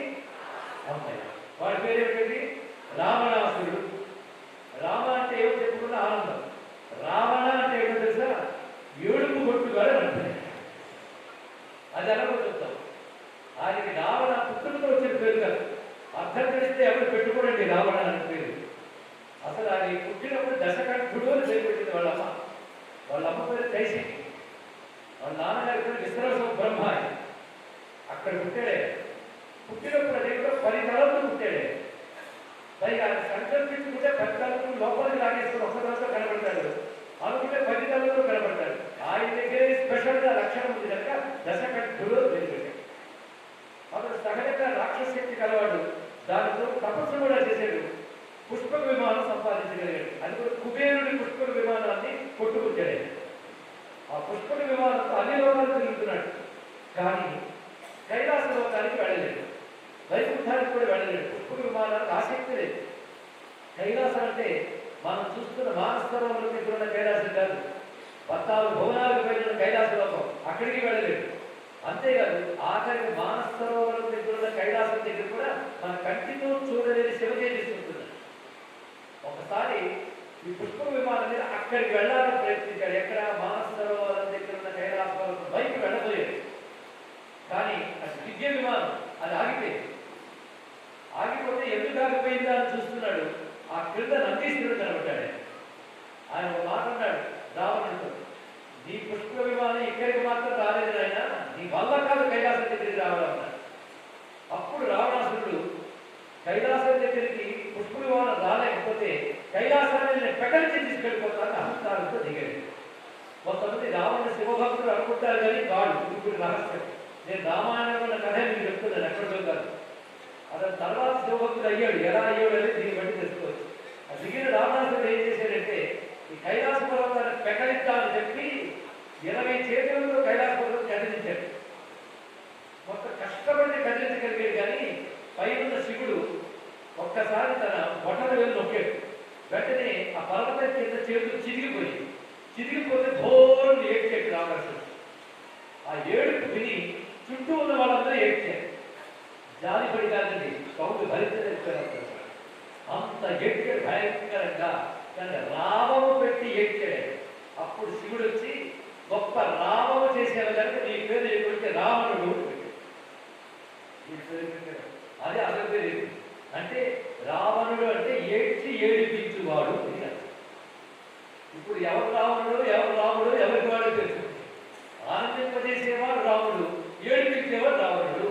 మొత్తం రామకల్లికి అర్థమైంది. వాళ్ళ లక్షణం ఏంటంటే ఏడుస్తాడు, ఏడిపిస్తాడు. అవకాశం దొరికితే ఏడిపిస్తాడు, దొరకకపోతే ఏడుస్తాడు. వాడు రావణాసుడు. ఇక్కడ ప్రపంచంలో బాధించేవాడిని రావణాసుడు అంటారు, సుఖపెట్టేవాడిని రాముడు అంటారు. మరి ఎవరు కావాలి? రాముడా? అదేమిటో ఈ మధ్య రాముడికి ఫేవరెట్ స్టైల్ ఏంటి? రావణుడిని హీరో చేసేవాళ్ళు అయ్యారు. వాళ్ళు ఏ రాక్షసాంశంలో మనకు తెలియదు కానీ ప్రమాదకర లోకాన్ని తెలుసుకోండి. కానీ రావణుడి చరిత్రలో వాడి వల్ల మేలు పొందిన వాడు ఒక్కలేడు. వాడు అందరినీ ఏడిపించడమే. వాడు సందు దొరికితే చాలు ఆ లోకం మీద దాడి, ఈ లోకం మీద దాడి. ఆ లోకంలో కొట్టుకొచ్చాడు, ఈ లోకంలో కొట్టుకొచ్చాడు, అక్కడ పెట్టుకోవడం. అది వాడు చేసే పని. కొట్టుకున్నదా చెప్పండి. అందరినీ హింసించడం, దోచుకోవడం, ఏడిపించడం, సుఖపడాలని కాకపోతే పడిపోయాడు. అది వాడు చేసేటువంటి పని. కనుక రావణుడు అర్థమైంది కదా. వాడు తమ్ముడున్నాడు. వాడి పేరేంటండి? రాముడు తమ్ముడు పేరేంటి? కొందరు విభీషణుడు అంటారు, కొందరు కుంభకర్ణుడు అంటారు. ఇద్దరు ఆయన తమ్ముడే, పర్వాలేదు. కానీ రావణుడికి నిజమైన తమ్ముడు ఎవరంటే కుంభకర్ణుడే చెప్పాలి. ఆయన దగ్గరగా ఉన్నాడు. వీడు రాక్షసుడు, వీడికి ప్రమాదకారి. వాడి పేరు కుంభకర్ణుడు. ఈ పేరు విన్నారు ఎప్పుడైనా? వాడి పేరే అది కదా. పుట్ట చెవులు కలవాడు అంటారు. అసలు వాడు ఎలాంటి వాడంటే వాడికి జ్ఞానం ఉండదు. ఇప్పుడు చెప్తే వినడు, కొండలా మూసేసుకుంటాడు. అలా దాని జ్ఞానం అలకెక్కనేటువంటి వాడెవడో వాడు కుంభకర్ణుడు. ఇద్దరు వల్లే ప్రమాదం. రావణుడు వరం కోరుకోగానే దేవతలు భయపడ్డారు. కుంభకర్ణుడు వరం కోరుకోకపోతే వాడికి ఇంకా భయం చేసేది. రావణుడికి ఇచ్చిన వరాలు కానీ కుంభకర్ణుడికి ఇచ్చేస్తే ప్రపంచ క్షణంలో నాశనం చేసేస్తారు కుంభకర్ణుడు. కుంభకర్ణుడు బాడీ ఉంటుంది, మహాబలసంపన్నుడు. వాడికి కానీ రావణుడికి ఇచ్చినట్టు బలం ఇచ్చేస్తే ప్రపంచాన్ని నాశనం వస్తుంది. అందుకే కుంభకర్ణుడికి వరం ఇవ్వడానికి బ్రహ్మదేవుడు వస్తుంటే దేవతలకు సరస్వతీదేవి ప్రార్థించేది, బాబు ప్రమాదం కలుగుతుందని. అప్పుడు సరస్వతీదేవి కుంభకర్ణుడి నాలుగు నిలబడి అది బుద్ధిని మార్చేసింది. అప్పుడు కుంభకర్ణుడు ఏమన్నాడంటే, బ్రహ్మదేవుడు రాగానే నీకు ఏ బలం కావాలంటే నిద్ర కావాలన్నట్టు. సరస్వతి మార్చేసింది మాట. సదాస్తుడు వెళ్ళిపోయాడు బ్రహ్మదేవుడు. ఇదే మంచి సమయం. ఇంకోటి వెంటనే నిద్రపోయాడు. అప్పుడు రావణాసుడు వచ్చి బతిమలాడి, నిద్ర బలంగా ఇచ్చారు కానీ అలా నిద్రపోతే నిద్రపోతే చచ్చిపోతాడు కనుక మధ్య మధ్యలో వచ్చి భోజనం చేయడానికి అవకాశం ఇవ్వమన్నాడు. కనుక అప్పుడప్పుడు లేస్తాడు, తింటాడు, పడుకుంటాడు. కుంభకర్ణుడు అంటే ఏమిటి తెలిసిపోయింది కదా. వాడికి రెండే పనులు, తినడం, పడుకోవడం. కనుక తినడానికి పడుకోవడానికి జీవితాన్ని వినియోగించే వాళ్ళందరూ కుంభకర్ణుడే. ఇంకో పద్ధతి, తినడానికి సంపాదించేవాడు కూడా ఒక జాతి. తినడానికి సంపాదిస్తాడు, తింటాడు, పడుకుంటాడు. వీడు కుంభకర్ణుడు, వీడు రావణాసుడు. ఇద్దరు తెలుసుకోవచ్చు కదా. ఇద్దరు ఎక్కడ ఉన్నారో మీరే చెప్పండి. వాడు ఏడుస్తాడు, ఏడిపిస్తాడు. వీడి మీద వాడి మీద దాడి చేస్తాడు, అహింస పాటించడు, హింస చేస్తాడు. ఈ లక్షణాలు ఉన్న వాళ్ళందరూ రావణాసుడు. జ్ఞానం చెవికెక్కించుకోకుండా ఎప్పుడు నిద్ర, బద్ధకం, సోమరితనం పెట్టుకున్న వాళ్ళందరూ కుంభకర్ణుడు. కానీ ఈ ఇద్దరు రాక్షసుల పేరుగా రెండు గుణాల పేరు మీరే చెప్పాడు. రజోగుణం రావణాసురుడు, తమో గుణం కుంభకర్ణుడు. తెలిసిపోయింది కదా. ఆ ఇద్దరు ఎక్కడున్నారు? ఇప్పుడు అందరిలోనూ ఉన్నారు. అందరిలో ఉన్నారు కదా. రామాయణం ఇక్కడ జరుగుతుందని చెప్పండి. అందుకే చూడండి, ప్రతి మనిషికి ఏదో ఒక దుఃఖం ఎప్పుడూ ఉంటుంది. ఎవరు బాగున్నారా అని అడిగితే మనకు తీరిక లేక, వాడు ఓపిక లేక బాగున్నామని చెప్పేస్తాం. కానీ వాడికి ఓపిక, మనకి తీరిక ఉంటే బాగుండు అని కదా చెప్పుకుంటూ ఏడుగుతారు. అది ఎప్పుడూ కంప్లైంట్. అయితే ఈ రజోగుణం తమోగుణంతో పాటు మరో గుణం కూడా మనలో ఉందండి. ఏం గుణం అంటారు దాన్ని? ఇప్పుడు ఉన్న వాళ్ళందరికీ చాలా తెలుసుదానికి చెప్తున్నారు. సత్వగుణం. సత్వగుణం ఎప్పుడు విన్నారా? హిందూ మతంలో ఎంత జ్ఞానం ఉంటుందో చూడండి. సత్వ, రజస్తమో గుణాలు 3 ఉంటాయి, అందరిలోనూ ఉంటాయి. రజోగుణం అంటే నేను చెప్పినట్టుగా వాడు కామ్గా ఉంటాడు, ఇంకోటి ఉండలేదు. ఏదో కామం, ఏదో క్రోధం తగ్గించుకోవడానికి ఏదో పని చేస్తూ ఉంటాడు, వాడు రజోగుణం. తర్వాత వీరు దొరికితే తింటాడు, పడుకుంటాడు, వీడు తమోగుణం. ఈ 2 గుణాలు రజోగుణం, తమోగుణాలు. సత్వగుణం. సత్వగుణం ఎలా ఉంటుందో తెలుసా? వీడు ధర్మం అంటే, జ్ఞానం అంటే ప్రీతి కలిగి ఉంటాడు. ధర్మం అంటే, జ్ఞానం అంటే వినాలనుకుంటాడు. ఎవరైనా ధర్మం, జ్ఞానం చెప్తే కూర్చొని వింటారు. వీడు సత్వగుణ సంపద. అదే కానీ ధర్మం గురించి చెప్తుంటే ఫోన్ మాట్లాడారనుకోండి, వాడు కుంభకర్ణుడు. తెలుస్తుంది. ఈ ఇక్కడ జ్ఞానం చెప్తున్నారు కోరు పట్టుకున్నారు, వాళ్ళకి వినక్కర్లేదు అంటే వాడు కుంభకర్ణుడు. మంచిగా వినని వాళ్ళందరూ కుంభకర్ణుడు వాడు. అది చెవికి కొండలా బోర్లు చేసుకుంటుంటారు కోరు వాళ్ళందరూ కుంభకర్ణుడు ఎవరంటారు. వాళ్ళు ధర్మజ్ఞానం చెవికి ఎక్కడ మీరు అన్నాను అనుకోకండి, అర్థం చేసుకోవడానికి చెప్పారు కదా. కానీ సత్వగుణం అంటే ఎక్కడ తెలిసింది కదా, ధర్మం వినడం, జ్ఞానం తెలుసుకోవడం, దాని మీద ప్రీతి కలిగి ఉండడం, సాత్వికంగా 10 మందికి మంచి చేయడం, భగవత్ భక్తి కలిగి ఉండడం, ఇవన్నీ సత్వగుణ లక్షణాలు. ఈ సత్వగుణ లక్షణాలు మనకు ఉన్నాయా లేవా చెప్పండి, ఉన్నాయా లేదా? లేకపోతే ఇక్కడ దాకా వస్తారా? ధర్మం గురించి వినాలనుకుంటారా? ఉన్నాయి. రజగుణ తమోగుణ లేవా? అవి ఉన్నాయి. అంటే 3 మనలో ఉన్నాయి. అంటే లక్షలో దాకా మన దగ్గర 3 అన్నదమ్ములు ఉన్నారు, రావణ, కుంభకర్ణ, విభీషణ. అయితే పవర్ అడిగి తక్కువ లక్షణ. లక్షలో విభీషణుడికి పవర్ లేదు, పవర్ అంతా రావణాసుడికి, మహా అయితే కుంభకర్ణుడికి. విభీషణుడు వాయిస్ వినిపించట్లేదు, చెప్పిన నొక్కేస్తున్నారు అన్నదమ్ములు. అలాగే మనలో కూడా అప్పుడప్పుడు తప్పకుండా చెప్తూ ఉంటుంది, భగవంతుడికి విను, భగవంతుడిని జపించు, మంచి పని చేయు, తప్పు చేయని తప్పకుండా చెప్తూ ఉంటుంది. రజగుణ తమగుణ గొంతు నొక్కేసి చెడు చేస్తుంది. అప్పుడు ఏం చేయాలి అంటే ఈ సత్వగుణం ఉన్నాడే వాడికి భగవంతుడిని ఆశ్రయించాలని బుద్ధి పుట్టి అని ఎంత చెప్పినా రావణుడు కుంభకర్ణుడు మాట వినలేదని చెప్పి విభీషణుడు బయలుదేరి రామాను ఉపయోగిస్తారని అన్నాడు. అవునా లేదా? అలాగే మన సత్వగుణం ఏం చేయాలంటే రామాను ఉపయోగిస్తారని రామభక్తుడిగా మారిపోవాలి మన సత్వగుణం. అప్పుడు రాముడు ఏం చేస్తాడు తెలుసా, సత్వగుణానికి పట్టుకుని పట్టం కట్టి రజోగుణ తమోగుణాలు తాను నాశనం చేస్తాడు, లంకని క్షేమంగా ఉంచుతాడు. అదే రామాయణం. అది మొత్తం రాముని ఆరాధిస్తే ఏం జరుగుతుంది? మనలో రజోగుణ తమోగుణాలు నశిస్తాయి, సత్వగుణం రక్షింపబడుతుంది, మన శరీరం అనే లంక, మన జీవితం అనే లంక క్షేమంగా ఉంటుంది. ఇదే రామాయణం. అవునా లేదా? రామ అంటే ఆనందం, రావణ అంటే దుఃఖం. రావణుడు పోయి రాముడు పట్టం కట్టుకున్నాడంటే దుఃఖం పోయి ఆనందం పట్టం కట్టుకుందని అర్థం. ఇది రామకథ మొత్తం కూడా. కనుకనే ఎంత చెప్పినా మనం ఫోన్లో వింటున్నామంటే కుంభకర్ణుడు వల్ల ఎప్పుడున్నాడో అనుకుంటున్నా. ఇటువంటి రామచంద్ర నమస్కారం చేసుకుంటూ ఇప్పుడు రామాయణం తెలిసిపోయింది కదా, ఇంకేం చెప్పడానికి ఉన్నది. అయితే మీకు ఇంతవరకు ఇద్దరు అందగాళ్ళని చెప్పారు, ఒక రాముడు, ఇంకో సీత. వాళ్ళ చరిత్ర మీరు చదువుతుంటే ఆనందం కలుగుతుంది. ఎంత గొప్పవారు, ఎంత మంచి పనులు చేశారు, ఆనందిస్తున్నారు కదా. ఆనందం కలిగించారు కనుక వాళ్ళిద్దరూ రాముడు. ఇంకొకరు అందగాడు ఉన్నాడండి, వాటిని కూడా తెలుసుకోవాలి. వాడి పేరు కూడా అందగాడు. అయితే ఎక్కడ దొరుకుతాడు అంటే రామాయణంలో ఉన్నాడు ఆయన. కానీ ఆయన వచ్చిన కాండ మొత్తం ఒక పేరు పెట్టేశారు ఆయన. ఆ కాండ పేరు మీరే చెప్పండి, సుందరకాండ. చూసారు మీరు ఎలా పట్టుకున్నారో? అందుకే నాకు పని సులభమైపోతుంది. ఆయన కాండ పేరు సుందరకాండ. మిగిలిన కాండల్లో అంతా రామాయణం అంతా రామకథే కానీ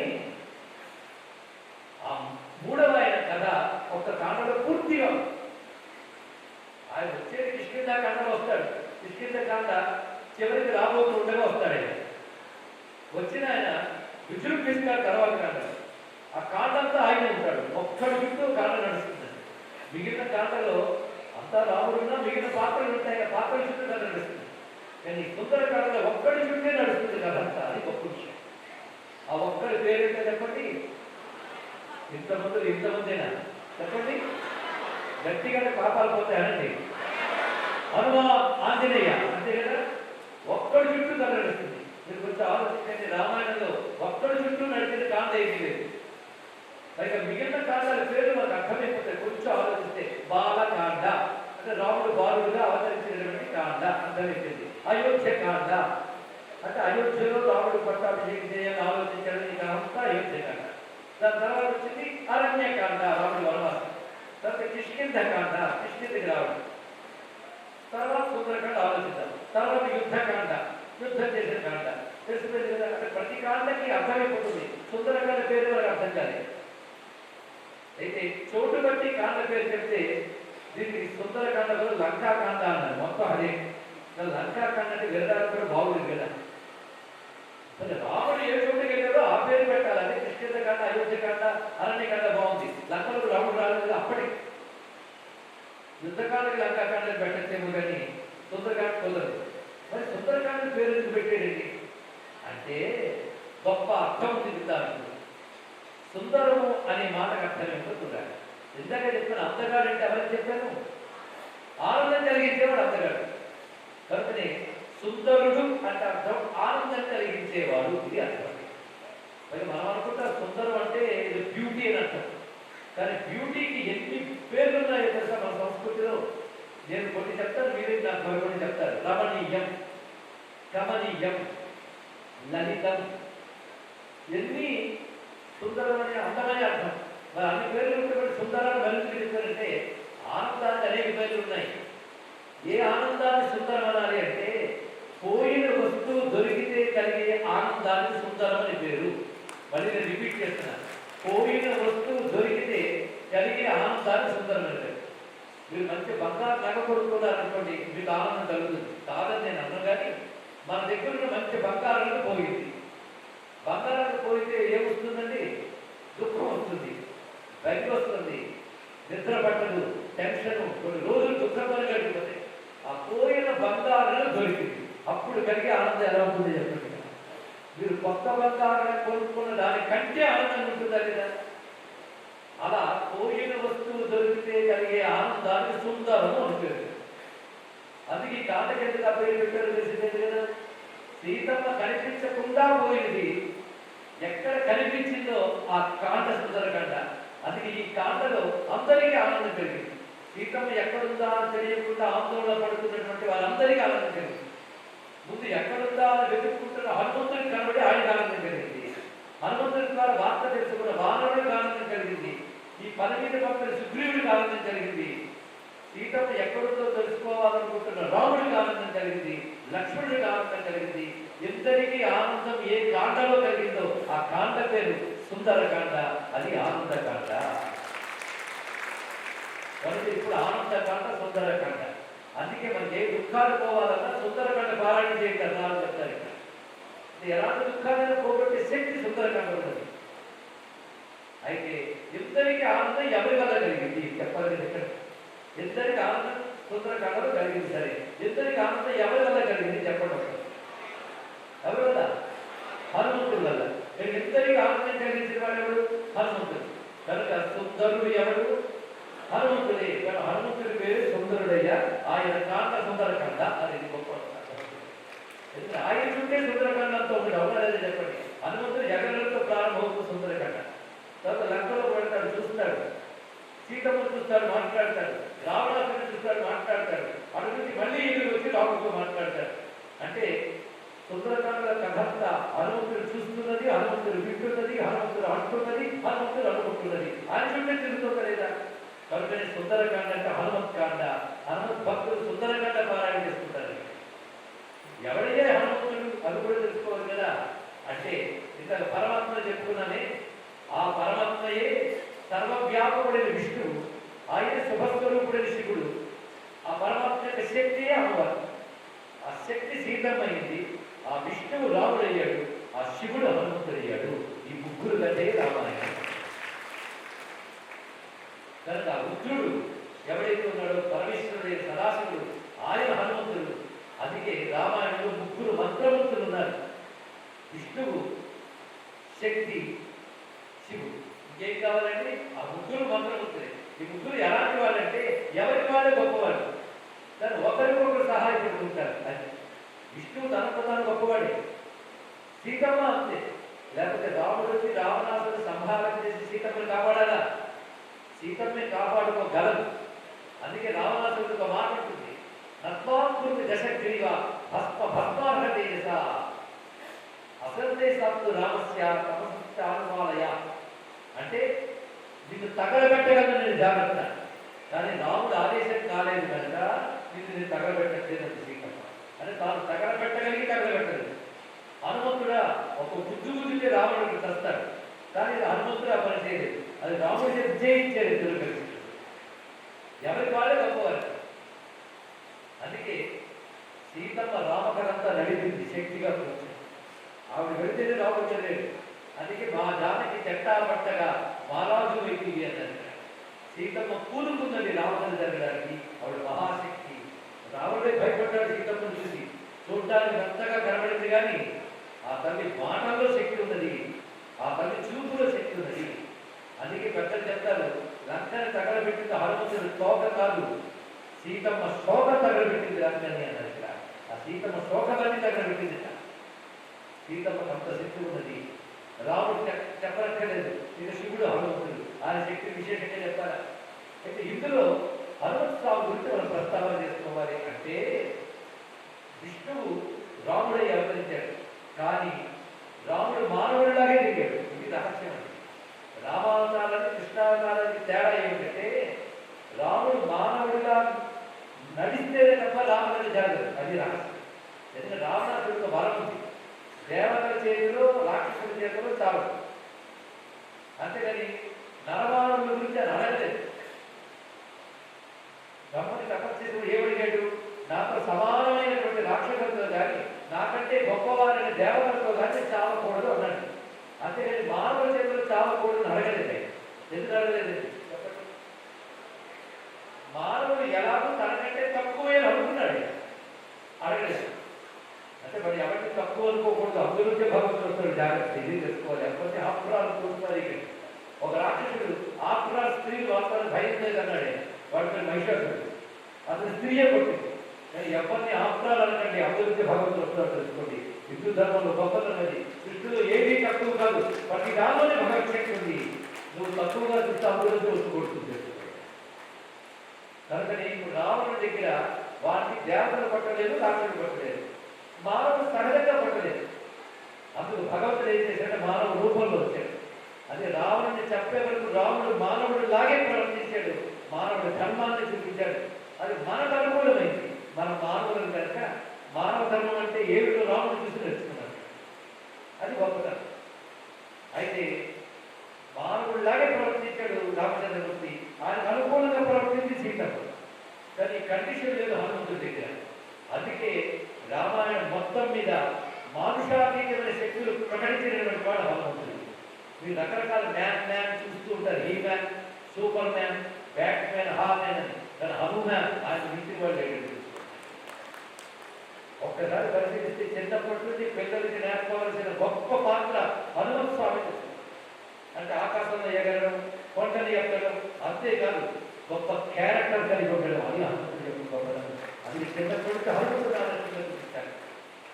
స్వామి వివేకానంద విదేశాలకు వెళ్ళి భారతదేశం గొప్పతనం చాటి హిందూ మతం యొక్క గొప్పతనాన్ని చెప్పి తిరిగి దేశానికి వచ్చాడు. వచ్చినప్పుడు ఆయన కొన్ని మాట్లాడాడు.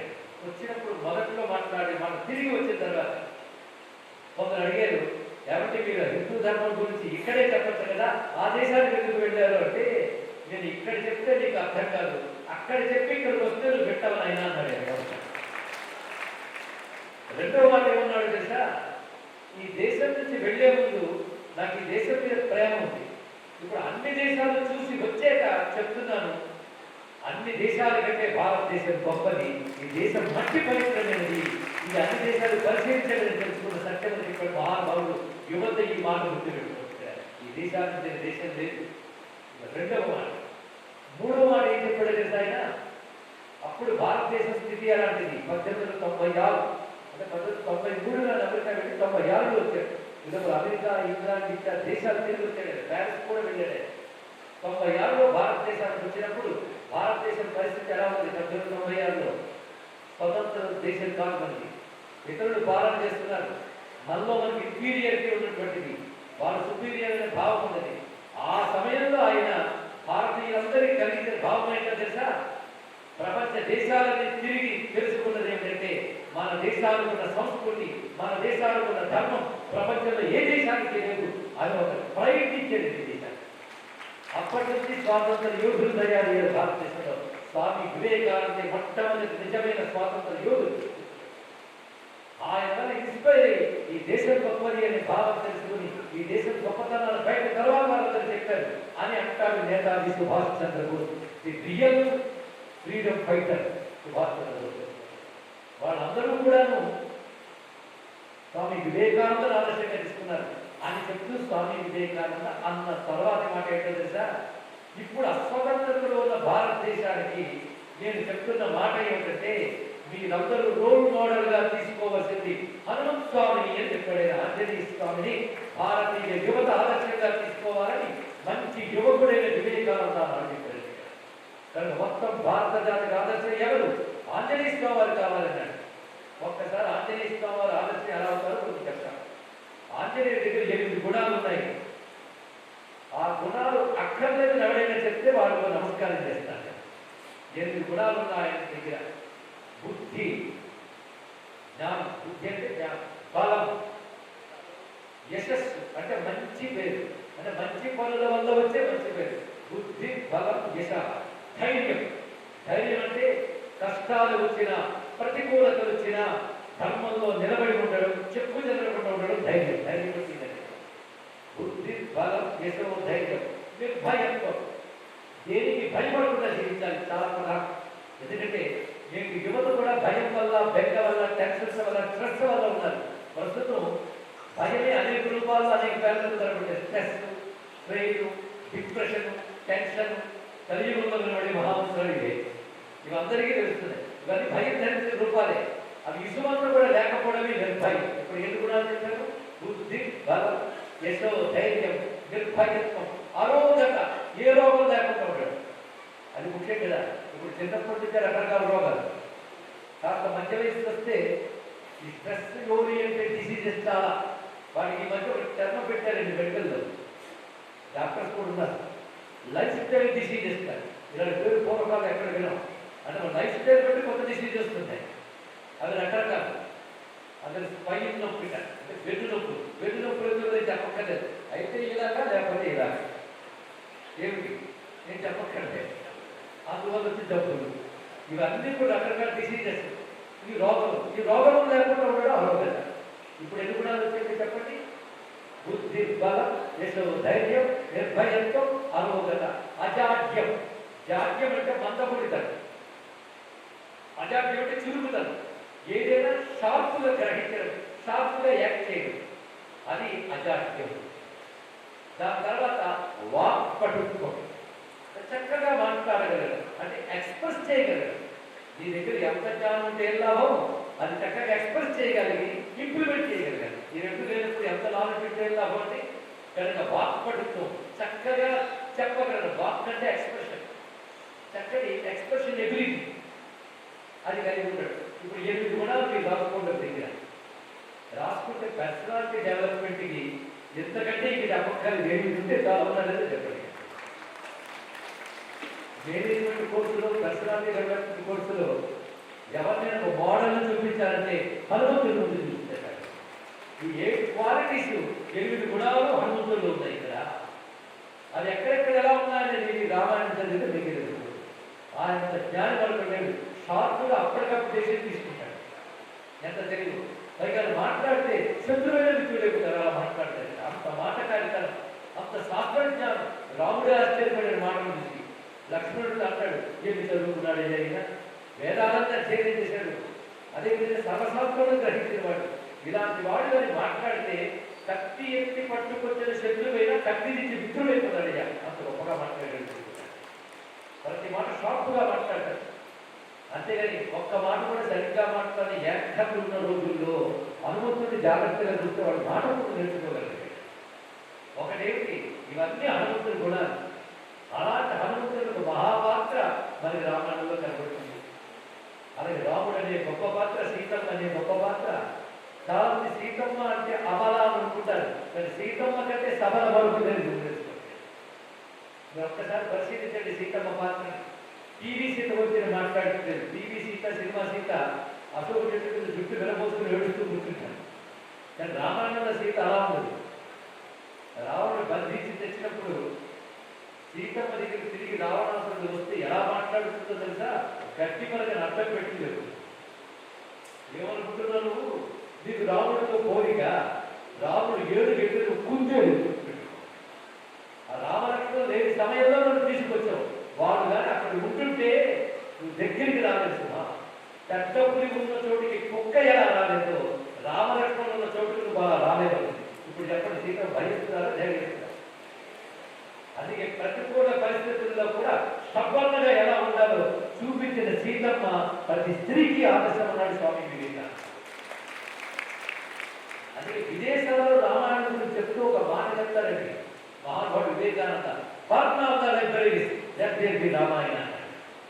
అన్ని గ్రంథాలయాలు తగలబడిన పర్వాలేదు, రామాయణం ఒక్కటి ఉంటే చాలు మానవ జాతి తిరిగి మళ్ళీ గొప్ప జీవితాన్ని పొందగలరు.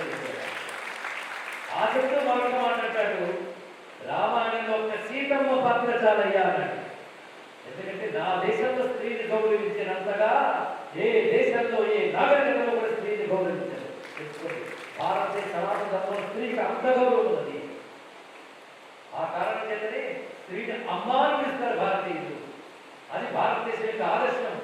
అందుకే ప్రపంచంలో భగవంతుడిని దేవతా రూపంగా మాతృ రూపంగా కొలిచే ఒకే ఒక్క ధర్మం సనాతన ధర్మం మాత్రమే. అవునా?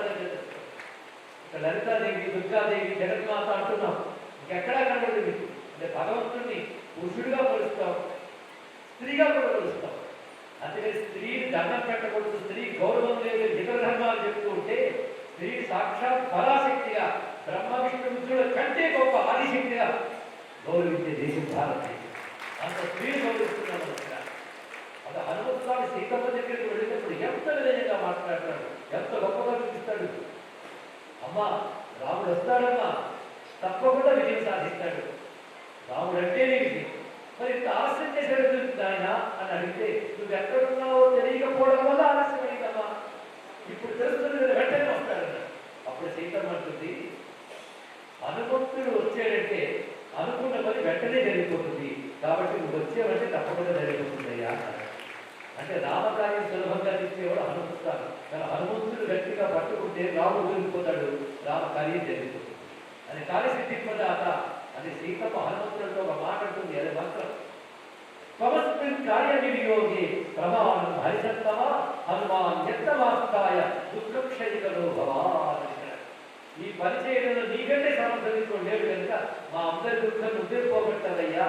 చూడండి సీతమ్మ అలా అన్నాడు. రాముడు అంటాడు, నువ్వు చేసినంత సహాయం ఎవరూ చేయలేదయ్యా, నా దుఃఖాన్ని పోగొట్టావు, నా తమ్ముడికి ప్రాణం ఇచ్చి నాకు ప్రాణాన్ని నిలబెట్టావు, నువ్వు ప్రాణదాతని, నీకు ఏమిచ్చినా రుణం తీర్చుకోవాలని ఆలికనం చేస్తున్నాడు. అంటే అటు సీతమ్ముడి దుఃఖం పోగొట్టాడు, రాముడి దుఃఖం పోగొట్టాడు. అందరికీ ఆనందం కలిగించేవాడు రాముడైతే రాముడికి కూడా ఆనందం కలిగించేవాడు ఆంజనేయుడు. అంత ఆనందం కదా. అందుకే మీరు మొత్తం రామాయణం చదివితే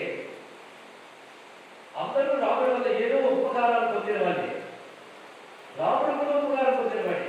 కానీ ఎవరి వల్ల ఏ ఉపకారం పొందకుండా అందరి కోసం పనిచేసిన వాడు ఆంజనేయ స్వామి మాత్రమే. అది పరోపకారంలో ఆయన ఇచ్చిన వాడు లేడు. అలాంటి రాముడిని ఆదర్శంగా తీసుకుని మీకున్న శక్తులన్నీ ధర్మం కోసం, దేశం కోసం ఖర్చు చేయాలని ఆనాడు యువతికి హనుమంతుడిని ఆదర్శంగా చూపించాడు స్వామి వివేకానంద. ఇప్పుడు కూడా మనం పని చేయాలి. మన స్వార్థాన్ని పక్కన పెట్టి హనుమంతుడిలాగా లోకక్షేమం కోసం, ధర్మం కోసం మనకున్న శక్తిని, యుక్తిని వినియోగించుకోగలగాలి.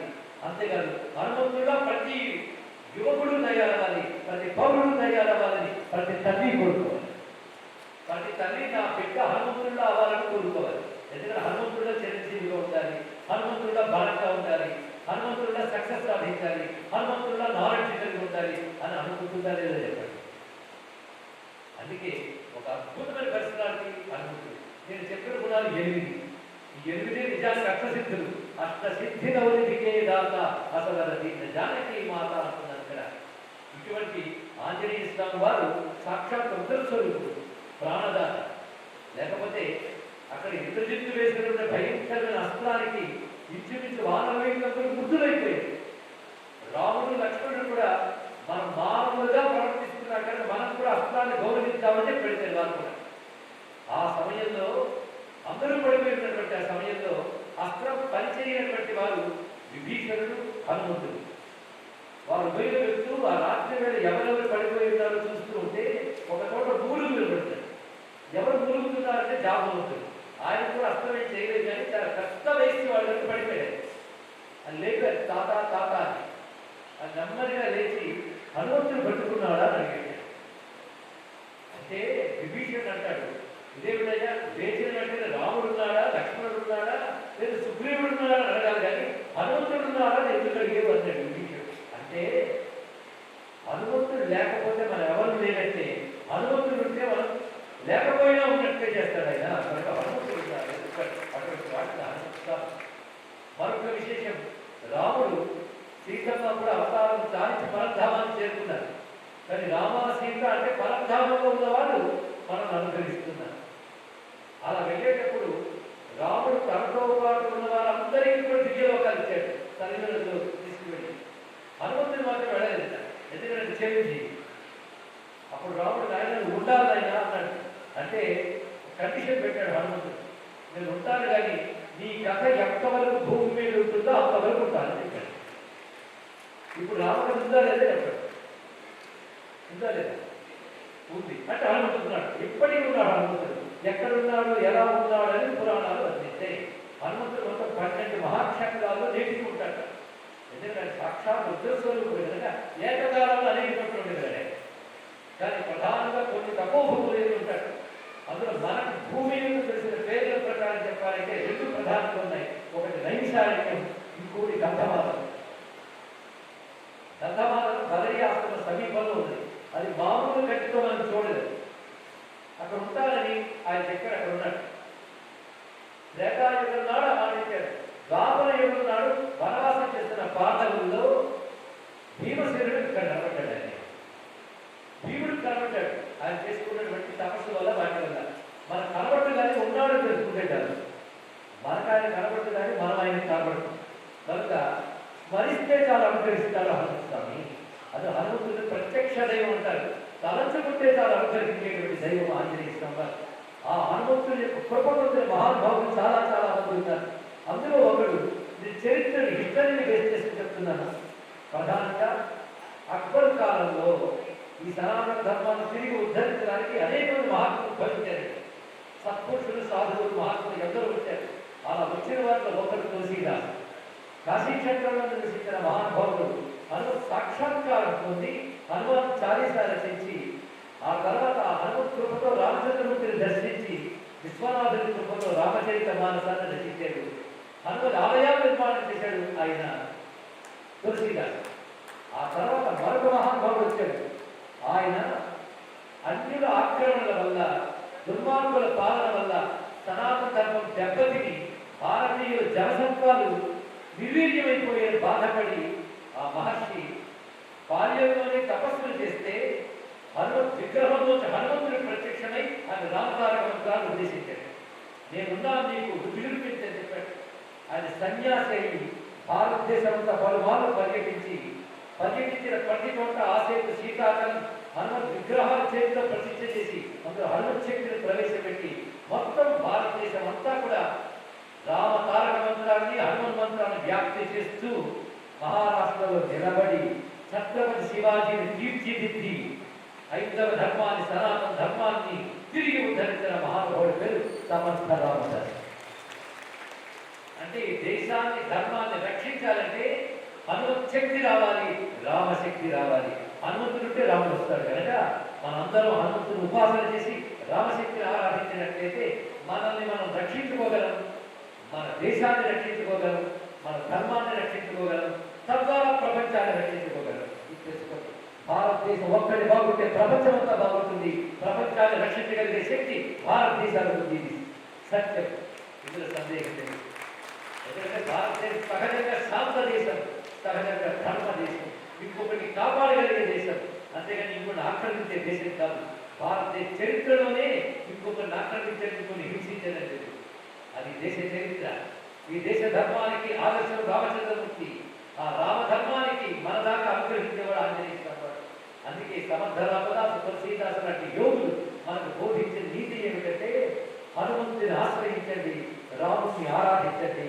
ఆ రామాంజనేయ యొక్క అనుగ్రహం చేత మీరు బలంగా తయారండి, ధర్మాన్ని, దేశాన్ని కాపాడండి, తద్వారా ప్రపంచాన్ని కాపాడండి తెలియజేశారు కనుక ఈ రోజు ఈ హనుమత్ జయంతి నాడు హనుమత్ శక్తిని ఇక్కడ ఆవహింపజేస్తూ ఆంజనేయ స్వామి వారు మనందరూ ప్రార్థిస్తూ ఒక్క రహస్యం ఏంటంటే హనుమంతుడిని ఆరాధిస్తే సర్వ దేవతల్ని ఆరాధించారు. ఇది రహస్యం. హనుమంతుడి గారు చాలా మంది చిన్న కూడా తెలుసుకుంటుంది కదా, సూర్యుడు దాకా ఎగిరెట్టాడు, పంటలు ఎగిరెట్టాడు. పిల్లాడు కనుక పంట అనుకున్నాడండి, కానీ పిల్లాడు సూర్యుడు దాకా ఎగరగలగాండి. కనుక బాలుడు కనుక సూర్యుడిని పంట అనుకున్నాడు, భగవంతుడు కనుక ఎగరగలిగాడు. అది ఆచరిస్తాడు. ఆ సమయంలో ఇంద్రుడు వజ్రాయుధంతో కొడితే దవడ కొంచెం కొత్తబడింది అంతే, అది ఏం చేయలేదు. అప్పుడు బ్రహ్మదేవుడు మాట్లాడతాడు, నా బ్రహ్మాస్త్రం ఇది ఏం చేయలేదు అన్నాడు. అంటే బ్రహ్మశిక్షాగా ప్రవేశించింది కనుక బ్రహ్మాస్త్రాన్ని ఏం చేయలేదు. మరి ఇంద్రుడు తన ఇంద్రాస్త్రం ఇది ఏమి చేయలేదు అన్నాడు. అగ్నేయాస్త్రం, వరుణుడు వరుణాస్త్రం, ఇలా ప్రతి దేవతా శక్తులు ఆయన ప్రవేశించాయి కానీ ఏ అస్త్రం ఆయన ఏం చేయలేకపోయింది. అంటే హనుమంతుడిలో సర్వదేవతా శక్తులు ఉన్నాయి. రాముడు తన తారక మంత్రం రాసి ఉంగరాన్ని ఇచ్చాడు, ఆలింగనం చేసుకున్నాడు, రామశక్తిగా ప్రవేశించింది. సీతమ్మ చూడాలని ఇచ్చింది, సీతమ్మ శక్తిగా ప్రవేశించింది. అది గొప్ప హనుమంతుడిని పూజిస్తే సర్వదేవతల్ని పూజించినట్లే. ఆయన స్వాభావికంగా సాక్షాత్ శివుడు, ఇంకేమున్నది. కనుకనే ఆంజనేయ పూజితస్తే పూజిత సర్వదేవత అన్నారు. ఇలాంటి హనుమంతు జయంతి నాడు మనందరం ఒక్కసారి కలుసుకుని హనుమంతుడిని నమస్కారం చేసుకుని రామచంద్రుడికి ప్రార్థించాము అంటే మనకి, మన ప్రాంతానికి, మన దేశానికి, మన ధర్మానికి మంచి రోజులు మళ్ళీ మళ్ళీ వస్తున్నాయి, మళ్ళీ మళ్ళీ వస్తాయనడానికి ఇంతకంటే సంకేతం ఉన్నది. ఆ హనుమంతుడికి విజయం సత్యం. అందుకే త్రేతాయుగం నాడు కథే కాదు, ద్వాపర యుగం నాడు కూడా విజయం సాధించిన కృష్ణార్జునుడు రథం మీద ఆ ధ్వనిపై రెపరెపలాడుతూ హనుమంతుడు కూర్చున్నాడు కనుకనే విజయం పాండవుడిగా వచ్చింది. హనుమంతుడు ధర్మానికి విజయిస్తాడు, దేశానికి విజయిస్తాడు. అదే మనందరం హనుమంతుని ఆశ్రయిద్దాం, హనుమంతుడిని ఆదర్శంగా తీసుకుంటాం, హనుమంతుడిని ఆరాధిద్దాం. మన హనుమంతుడి ఆదర్శం, హనుమంతుడి ఆరాధ్యం, మన జీవితానికి గురువు హనుమంతుడు, మనకి దైవం హనుమంతుడు. అలాంటి హనుమంతుని నమస్కరిస్తూ శ్రీ రామదూత హనుమాన్ కి, శ్రీ రామదూత హనుమాన్ కి, శ్రీ రామదూత హనుమాన్ కి, సుగ్రీవ హనుమత్ సీతాలక్ష్మణ భర్త సుపుత్ర పరివార సమేత శ్రీ రామచంద్ర పరబ్రహ్మ కి, శ్రీ రామచంద్ర పరబ్రహ్మ కి, శ్రీ రామచంద్ర పరబ్రహ్మ కి. అయోధ్యలో రామచంద్రమూర్తి పట్టాభిషేకుని కూర్చుని అనుగ్రహించిన కాలంలో రామునికి కాక జయం ఎవరికండి? జై శ్రీరామ్, జై శ్రీరామ్, జై శ్రీరామ్. ఇలా రాముడి గురించి మంచి మాటలు చెప్పుకోవడానికి, వినడానికి అవకాశం కల్పించినటువంటి చర్చల సభ్యులు అందరికీ కూడా నేను అభివాదాలు తెలియజేసుకుంటూ, ప్రధానంగా బాధ్యత వహించినటువంటి మా శివకుమార్ గారిని అభినందిస్తూ